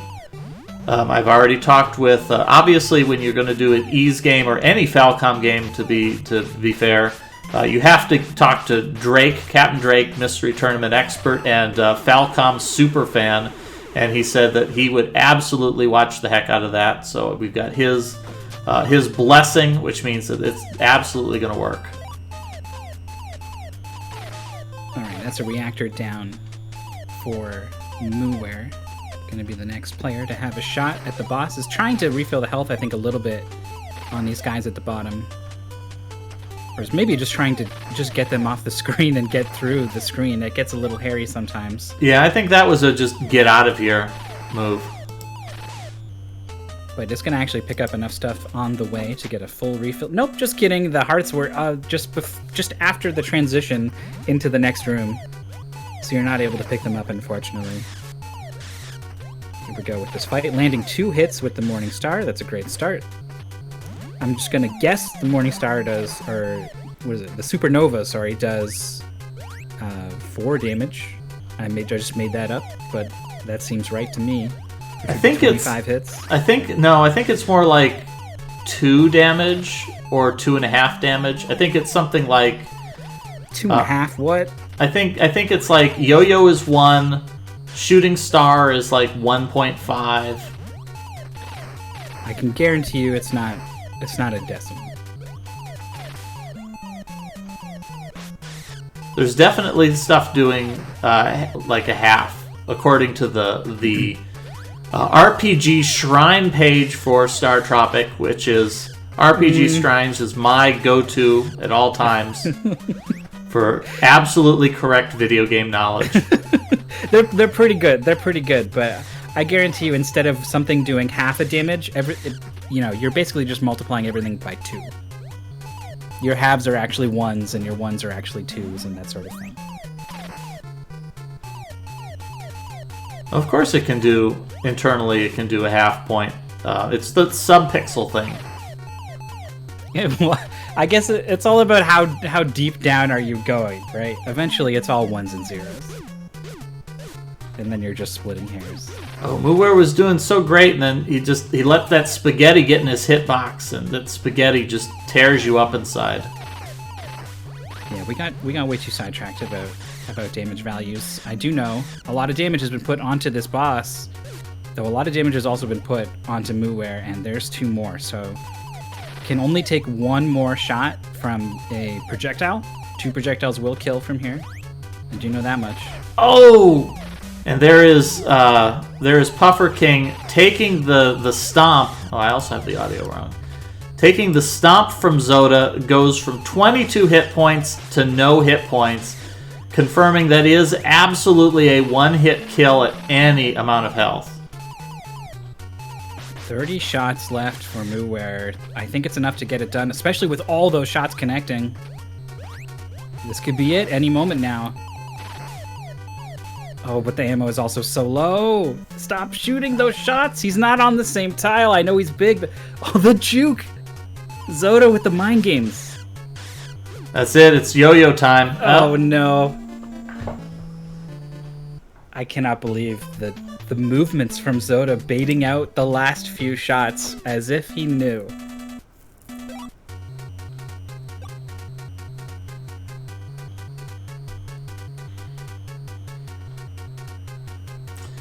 So that's it. It's the final run. These players have seen everything. They've seen everything up to the final boss.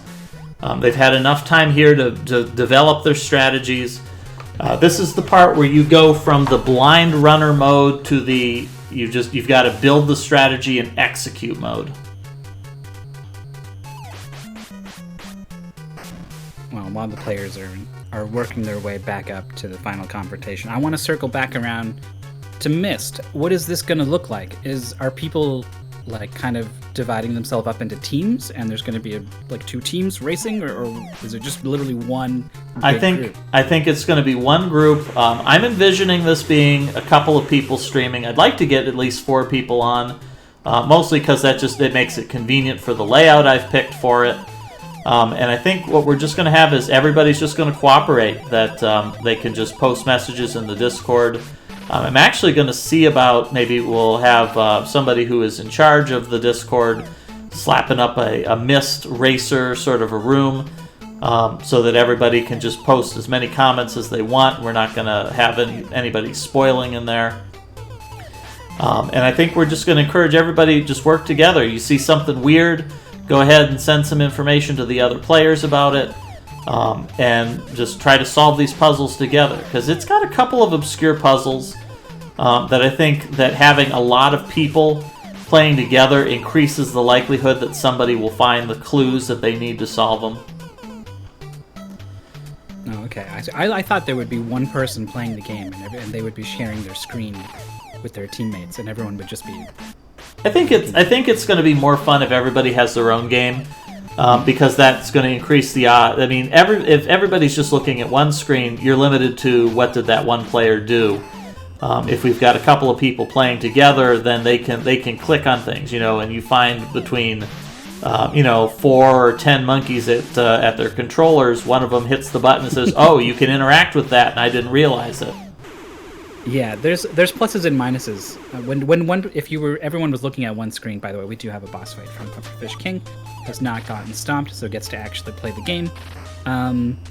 Everyone's focused on the same puzzle. You can all put your heads together on a thing, and when everyone's doing their own thing, it gets a little more scattershot.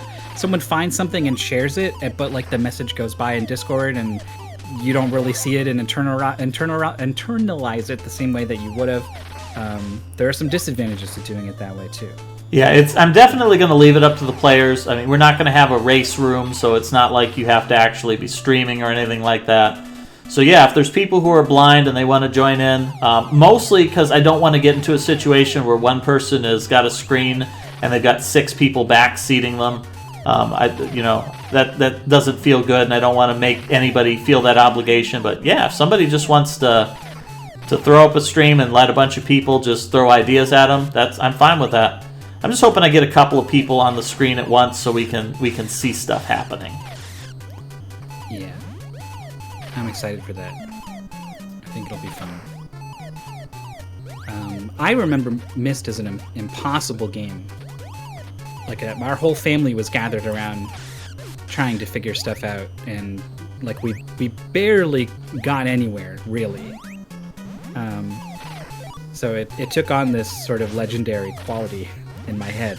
But I've got a totally different approach to video games in general as well as puzzle games, so I think it's probably, and I think that approach is shared by a lot of our players in this community. So, getting caught just a little bit is Pufferfish King after a really long fight had put in a bunch of damage and is screaming in race chat now over that one.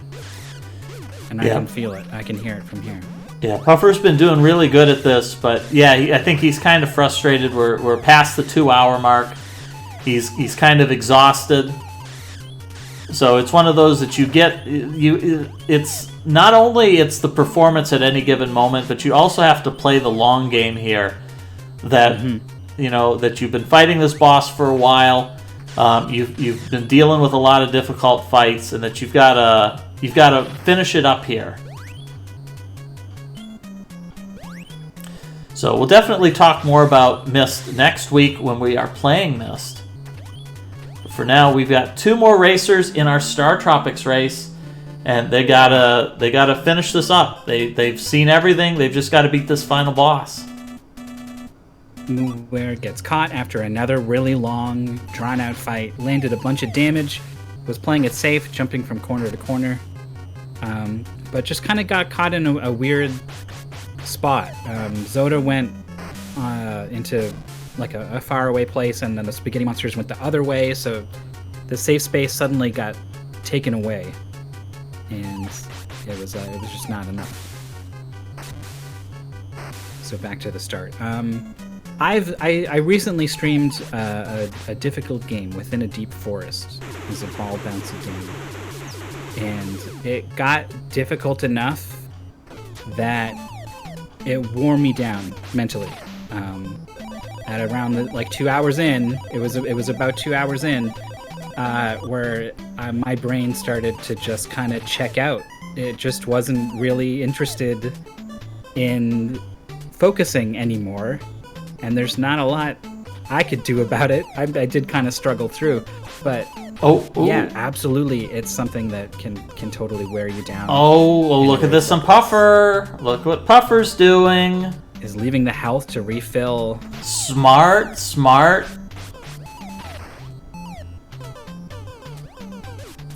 I guess to wrap that up, I ultimately don't have any advice on what to do about maintaining a good mental attitude in these long races, but I do know it's important, and I feel for anyone who's struggling that way. But that struggle's about to get lessened. We got a ray gun and a potion. 3 potions. Oh, look at that. You said 3 potions, but I only saw 1, and I was like, I guess he was wrong. But no, look at that. So this is really huge for Puffer. This is basically 2 life meters now.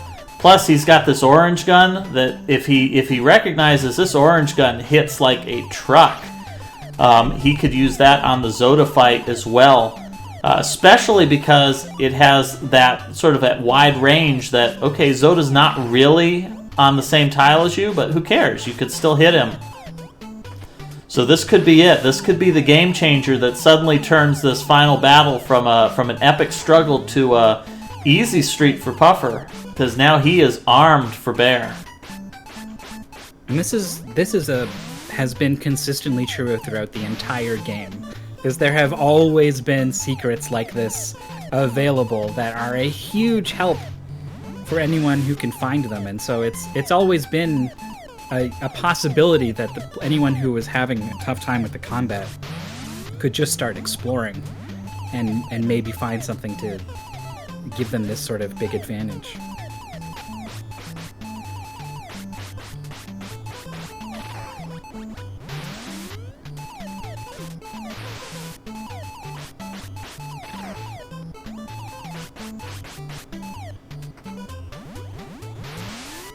unfortunately does take a fall.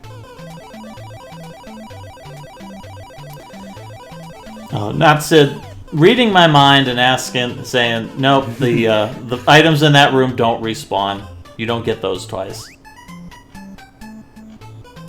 So otherwise, I could see a scenario like playing classic Mega Man games where you keep farming the refill items until you're maxed out. You got 9 of every item, and then you fight a boss. 99 orange gun shots. In Nintendo Power, they used to have little comic strips with hints in it, and the one for the original Ninja Turtles was, well, you should go back into the room repeatedly until you have 99 scrolls on every Ninja Turtle. And I facetiously brought that up in one of the speedrunner strats when they were playing Ninja Turtles 1, and the streamer was like, yeah, I remember that. That's such terrible advice.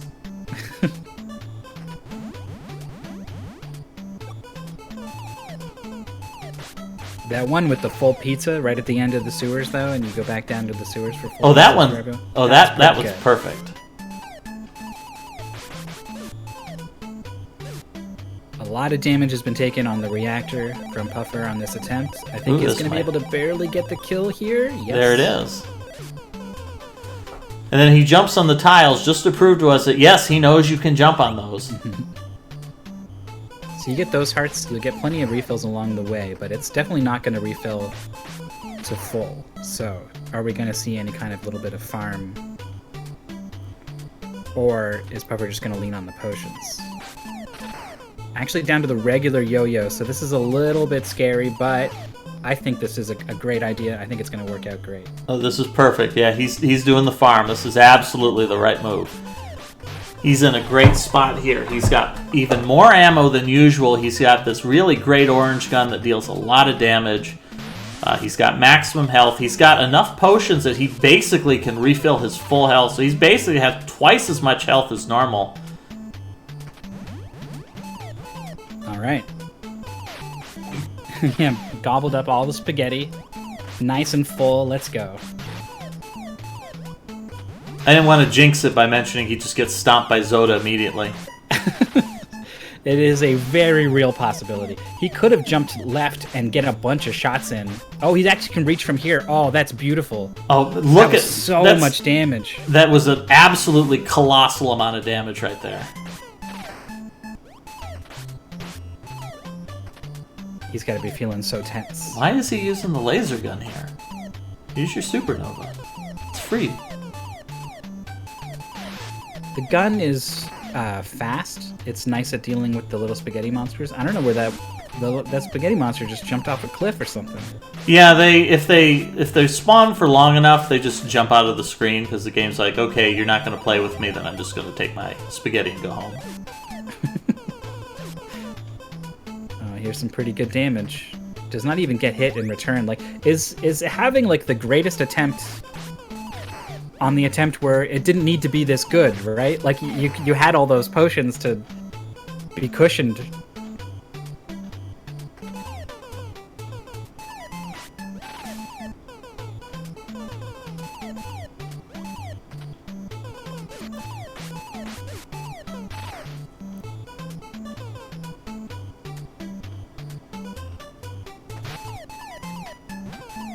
Getting a couple more shots in. The ray gun's almost gone. Oh, there it is. He's dead. Doesn't need it. 3 potions in the inventory only took 4 hearts of damage. Just like an absolutely excellent boss fight. There we go. Puffer King getting the clear here.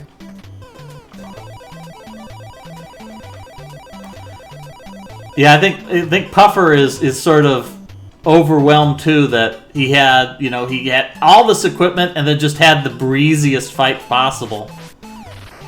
Yeah, well, to be fair, the orange gun was a big part of that. Oh yeah, the orange gun was just a absolutely colossal amount of damage in such an incredibly short time.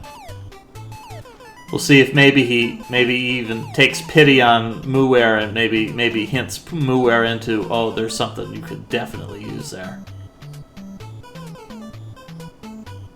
The final cube and the dot done comes in 225.58 from Pufferfish King. Well done, toughing it out.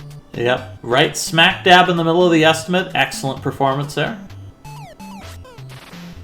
And we've said it before, we'll say it again, it's difficult to overstate. This is a very difficult game. That the controls are a little bit unorthodox. You have kind of a slippery sort of a movement. The enemies have a lot of more flexibility to their movement than you do.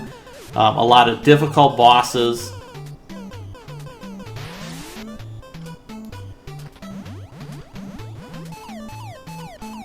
So, getting any distance at all in this game is it's a sign of just being a very excellent player. Oh yeah, and Puffer doing all this despite the fact that he's feeling under the weather too.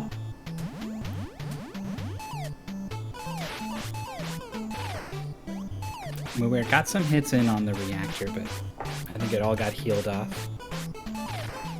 Big damage. Look how much more damage that the Morningstar does than the ray gun. Wow. Yeah, the Morningstar does. No supernova. Yeah, the supernova does have more damage than the laser gun. So that's another kind of a weird thing for Puffer using the laser gun, that kind of handicapping himself needlessly.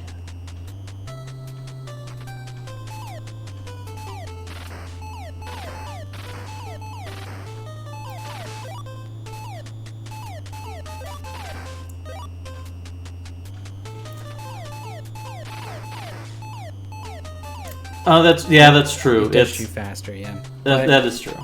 Against Zoda, I feel you're not likely to be able to land a bunch of shots rapid fire with the gun. Like it's pretty likely you only sneak in your one shot before Zoda jumps away or spawns an enemy in front of him or whatever. But congratulations, Puffer. Excellent work on completing this game. This is a very difficult game, so you did incredibly well.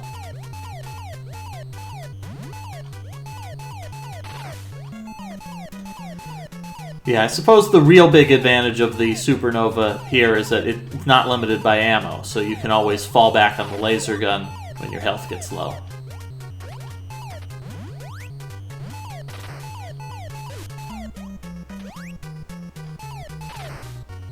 Oh! Oh. It's that wide hitbox. That toe was sticking out. Yeah, we're seeing a lot of the players. I think we see them all doing sort of the same strategy, that they're on the tiles and that they never want to be within one tile of Zoda, and so they're willing to let Zoda push them off onto the floor if he keeps getting into their space. And I think that's kind of a mistake, that they want to stay on the tiles even when Zoda is within one tile of them, that they just wait until he jumps and then they use that as the opportunity to just jump past him. Mm-hmm.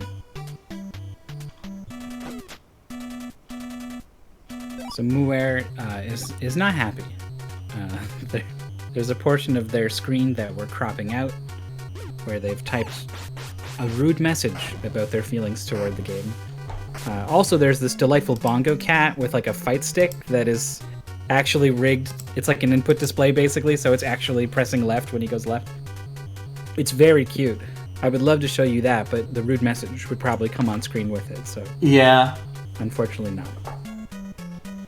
Although this stream isn't, I think Roar has said this stream is officially like PG-13. We get like one F-bomb per broadcast. Although I generally don't use that. Yeah, I do. I like to swear, to be honest, but I would rather.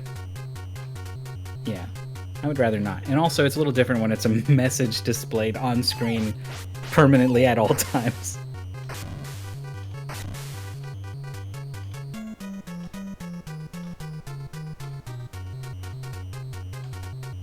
I just thought it was important to share, just to give some glimpse that some players are able to just enter this like zen-like state for hours and just play at their level the whole time. It doesn't bother them that they're redoing the same section over and over and over again.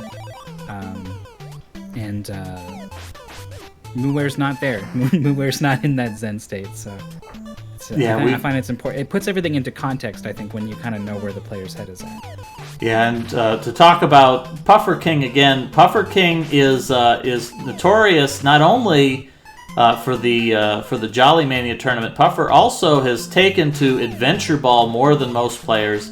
Adventure Ball is a bit of a notorious game in the mystery community in that it's a very, very difficult ball game. We dare a lot of players to play it. Puffer King not only has completed Adventure Ball level 9, which is the last level you can get without hacking the game, but has chosen to continue to play it, built up a leaderboard, and Puffer King now has several full game runs of Adventure Ball on there. So, absolutely, I mean, even though we saw Pika Pals obliterating this goal in less than an hour, Puffer King is an extremely talented racer in this community and absolutely is no slouch, especially for having completed this very difficult game. We were well on the way to get it done. I think it was probably one, maybe two short shots away from finishing off the reactor. Unfortunately, it's healing up more and more. I'm guessing it's got HP thresholds. Yeah, govern what its sprite is, and it goes up to the next one when it closes. Yeah, that's correct. So the way it's structured is it's got 4 different levels, and I think it's like it takes like 4 hit points to get it from phase 1 to phase 2, and it's like 8 hit points from 2 to 3 or something like that. And every time that it closes, it just resets itself to the top of the threshold for whatever the previous phase was.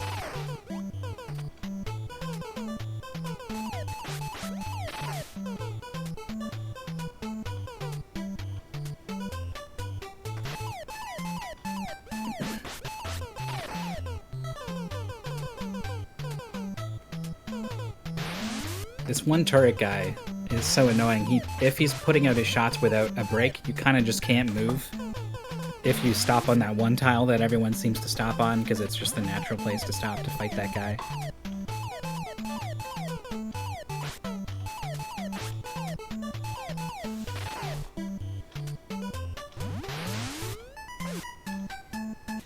So you know how sometimes enemies don't spawn as long as their drop is still on screen? If you kill the robot that pops out of the vent and he drops something, does that drop being there prevent him from popping out again? I don't think so. I think that the only thing that stops him from spawning is if you kill him right after the vents open, another robot will not spawn. Maurice pointing out an interesting thing. We sort of missed out on a really good meme. We played Chapter 5 2 weeks ago, and then we had that whole Ever Given thing happen. We could have made so many jokes about that on Chapter 5 if it just happened 1 week later. We never miss an opportunity to meme here on Mystery Funhouse. Well, we did. The Suez Canal was blocked, though, to be fair. We did get to take advantage of that.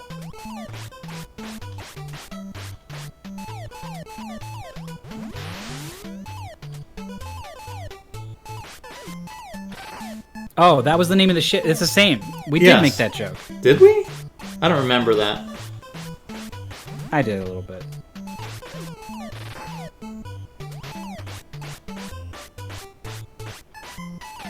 All right, we're clearing the reactor.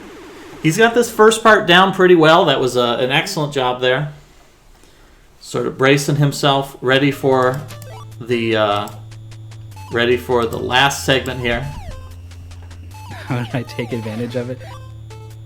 Did I play the stock market? Did I invest in trade routes around the south of Africa? No, I meant I made a joke about.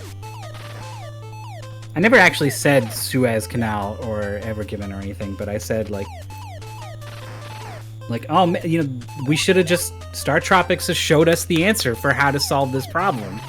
Why have we not simply played a song on a giant piano and started up the machine to disintegrate the ship or whatever the hell happens in Chapter 5? What makes the ship sink in Chapter 5? There's a machine in the cave that you jump on the tile 3 times, and then just the ship sinks. And then it breaks. It just breaks? It's the break ship machine? I think it's... When you hit it, there's a little, like, canal, and you hit the button, and then the floodgate opens and some water runs down. And I think it's implied that it's, like, letting water into the ship somehow. I was going to say, like, ships are notorious for not dealing with water well. But I guess if it's inside the ship. Izuno points out it plays God Save the Queen, which is the secret melody that makes the ship sink. That's all. It's just a big music box, but the song itself is what does it. We got a boss fight here for Muware. This has been a really great attempt so far. Still has the supernova, has gotten a lot of hits. Yeah, this thing here where Zoda is kind of waffling up and down, this is great because Muware gets free hits against Zoda here, and Zoda really doesn't do anything because nobody cares if he shoots shots above you. This is great. This is some of the success we saw from Pufferfish on his final attempt was this exact thing. Yeah, and I think Muware is super spooked by this instant KO if you let Zoda stomp on you. So he is staying absolutely nowhere near Zoda. Yeah, we're seeing if Zoda jumps on the tiles, then Muware gets off the tiles, right? There's no room for both of them to be dancing around on the tiles in Muware's mind, even though that would be a totally okay way to fight this boss. Yeah, you really want him on the tiles, because when he's on the tiles, he's very predictable. Him and his little spawned buddies. The thing with the tiles, though, is that Zoda moves faster, right? With only jumps, Zoda's clearing more distance whenever he decides to move. And so gets closer faster, and that's scary. It's fine, but it's scary. Although I think he jumps more than a tile width if he's on the regular floor. Oh, that's it! The music stopped! Zoda's doing his barfing. Muware's like, I don't know, I don't want to be anywhere near this. Is he going to explode, and is he going to kill everybody in the room? And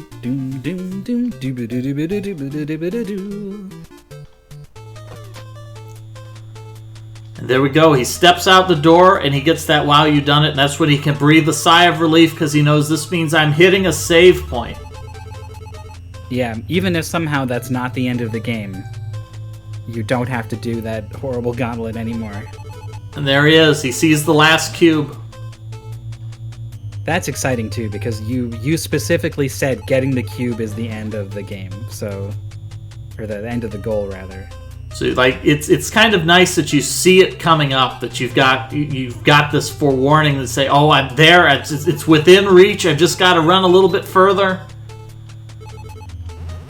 You've got the last magic cube.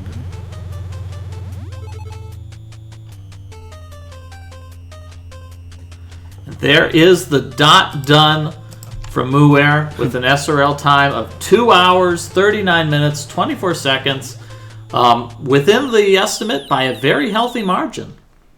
So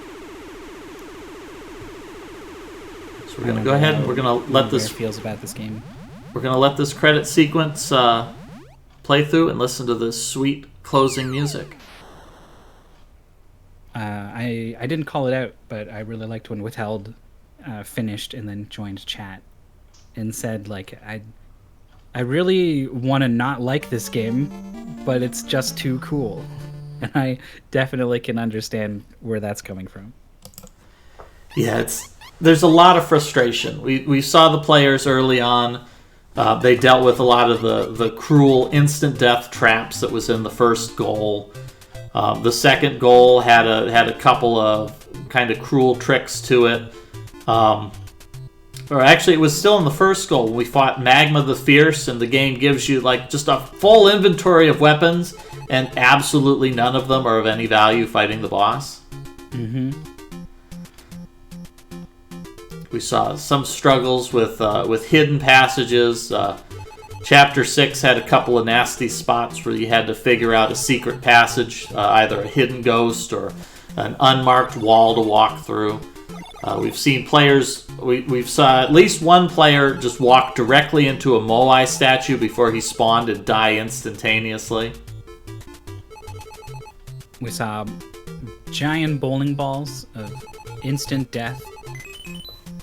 We saw invisible enemies that needed to be revealed in sneaky locations. We saw stairs that would basically force you to exit the dungeon and restart. But then at the same time, it's just the game does such a great job of every chapter is just, it feels like it's a little bit different. It doesn't get stale. You know, you could get tired of The Legend of Zelda because it's, okay, I'm in Dungeon 7. It looks exactly the same as Dungeon 6, but it's bigger and there's more walls that I've got to bomb. Why do the 3 cubes together look like the live split icon? Says Muware. Yeah, it's the same 3 colors and the same orientation. I think Cubert when I see cubes locked together in that pattern. Yeah, definitely a Cubert in my mind. The sound is not obnoxious at all. I'm glad we have audio for this one, boy. Oh boy. It doesn't stop. It should have stopped a long time ago. Okay.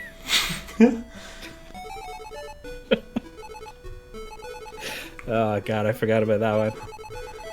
But yeah, it's this audio track has one more tune. If you check it out on YouTube, you can hear what this is supposed to sound like. Oh, I thought you gave them a version of. I did, the and game and sequentially, everybody's save files were corrupted. Okay. To the point where everybody is now playing on Cyro Hydra's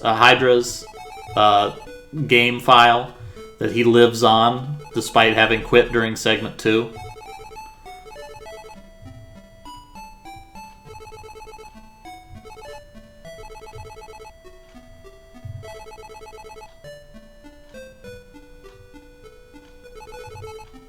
Yeah, there it is. No battery save with the music patch. Oh! You can't Well, okay, so it's all my fault. Whoops! Well, okay. That's the sort of thing that I was hoping RomHackingDon might mention. Yeah. Okay, that's well. An important one.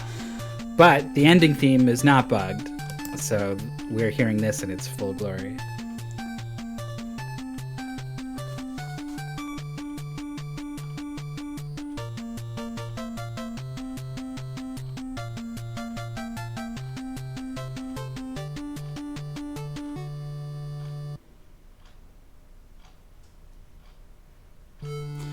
Yeah, Exuno and Bright Shadow mentioning that once you get used to the controls, they feel better.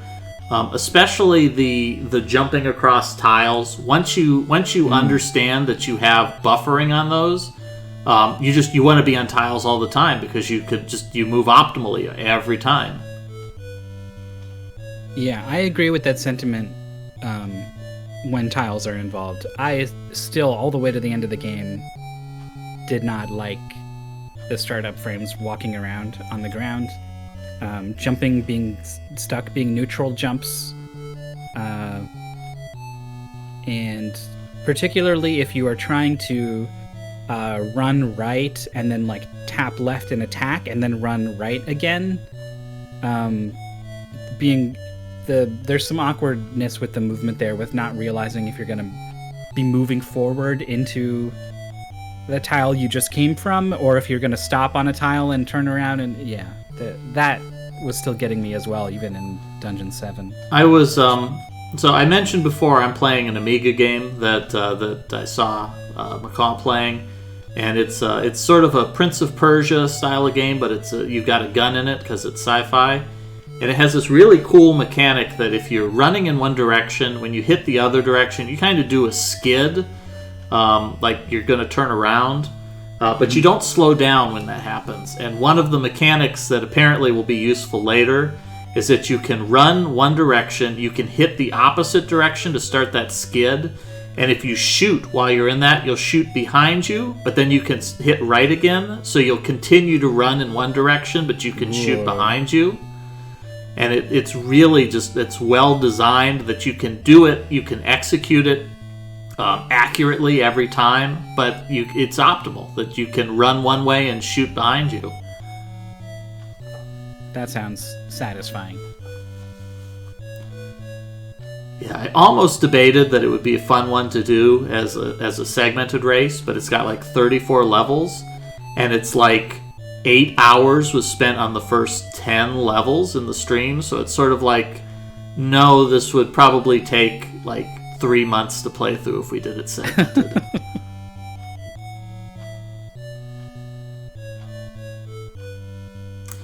But yeah, we get to see all this lovely pixel art here. We see this weird Mike is just sort of juking into the water for some reason. He's done, right? He's not coming back from that. He's on like an 80-degree angle. That's sort of like they're going to dive into the water and the fight is going to continue underwater sort of deal. Yeah. He goes left, you go right, and then you both turn and face each other. Maybe that's for when we get like Startropics 0 on the Nintendo Switch with fancy 3D graphics.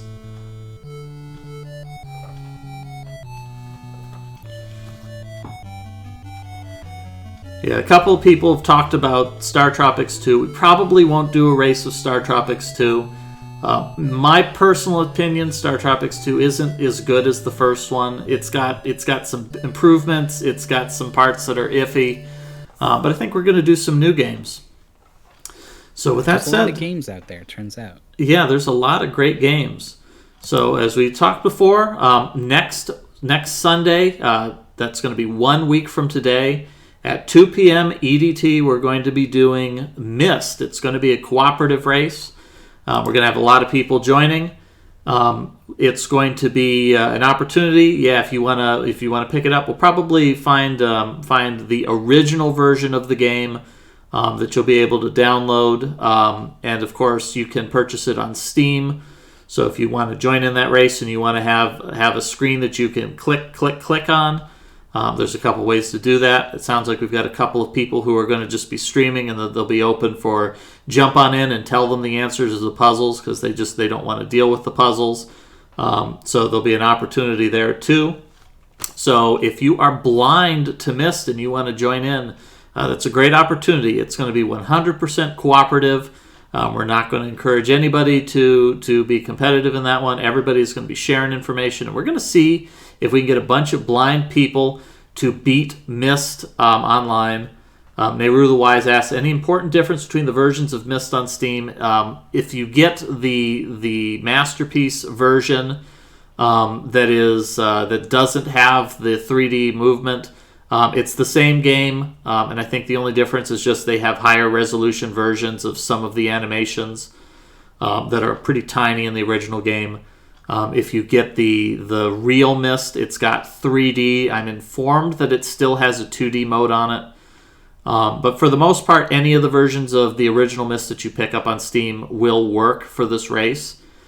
But that's a good question. We'll have more information about that through the week. We'll be figuring out who can join in that race and who needs that. And then the plan is, I think, the week after that, which would be, that's the 18th at 7. That'll be the 25th. Probably on the 25th, we may be doing the first segment of Ys 1 and 2 for the TurboGrafx CD. That's an action RPG. You'll kill a bunch of monsters, gain a bunch of experience points, buy some swords, buy some armor, and beat up a couple of bosses with Falcom's legendary rockin' combat tracks. So that'll be a fun race for everybody who's looking for something that's a little bit more of a traditional fare, I think, for these segmented races. That we do a lot of action RPGs. So thank you very much for joining us, folks, and thank you very much, Myth, for providing your commentary for all 4 weeks of this Startropics race. Well, it was my pleasure. Startropics is a cool game. I played it for the first time just in preparation for this race and really enjoyed it. So I was really looking forward to commentating it. So thanks for having me. Thank you very much. And you folks, we will have more stuff going on the Mystery Funhouse channel. I know we've got a lot of heavy trooper races going on. We've got what else do we have coming up? Next Saturday, we have a pretty exciting event coming up. I believe it's a game design sort of event. I haven't really been following the details on these. But I believe a bunch of people have made a bunch of games, and now we are going to be seeing those. So it's going to be a situation where if you want to join in, it's too late obviously to make a game unless you're planning to knock out a game in an hour or so. But we'll absolutely have an opportunity to play through a bunch of games. I'm told we've got a lot of strange stuff going on. So let's go ahead. Who are we going to raid here? We got a couple of choices here. Alpha's doing Link's Awakening rando because he's been so excited. Oh, I think I know what we're going to do. We're going to go ahead and we're going to raid Mid-Boss. Mid-Boss is playing some Sunset Overdrive. Yeah, I can shed a little bit of light on why he's playing it, actually. There's this idea among my friend group, of which Midboss is a part of, and he's the main instigator for this, actually, of the game trade, where you have a game that means something to you, and your friend has a game that means something to them, and you stream playthroughs of it for each other.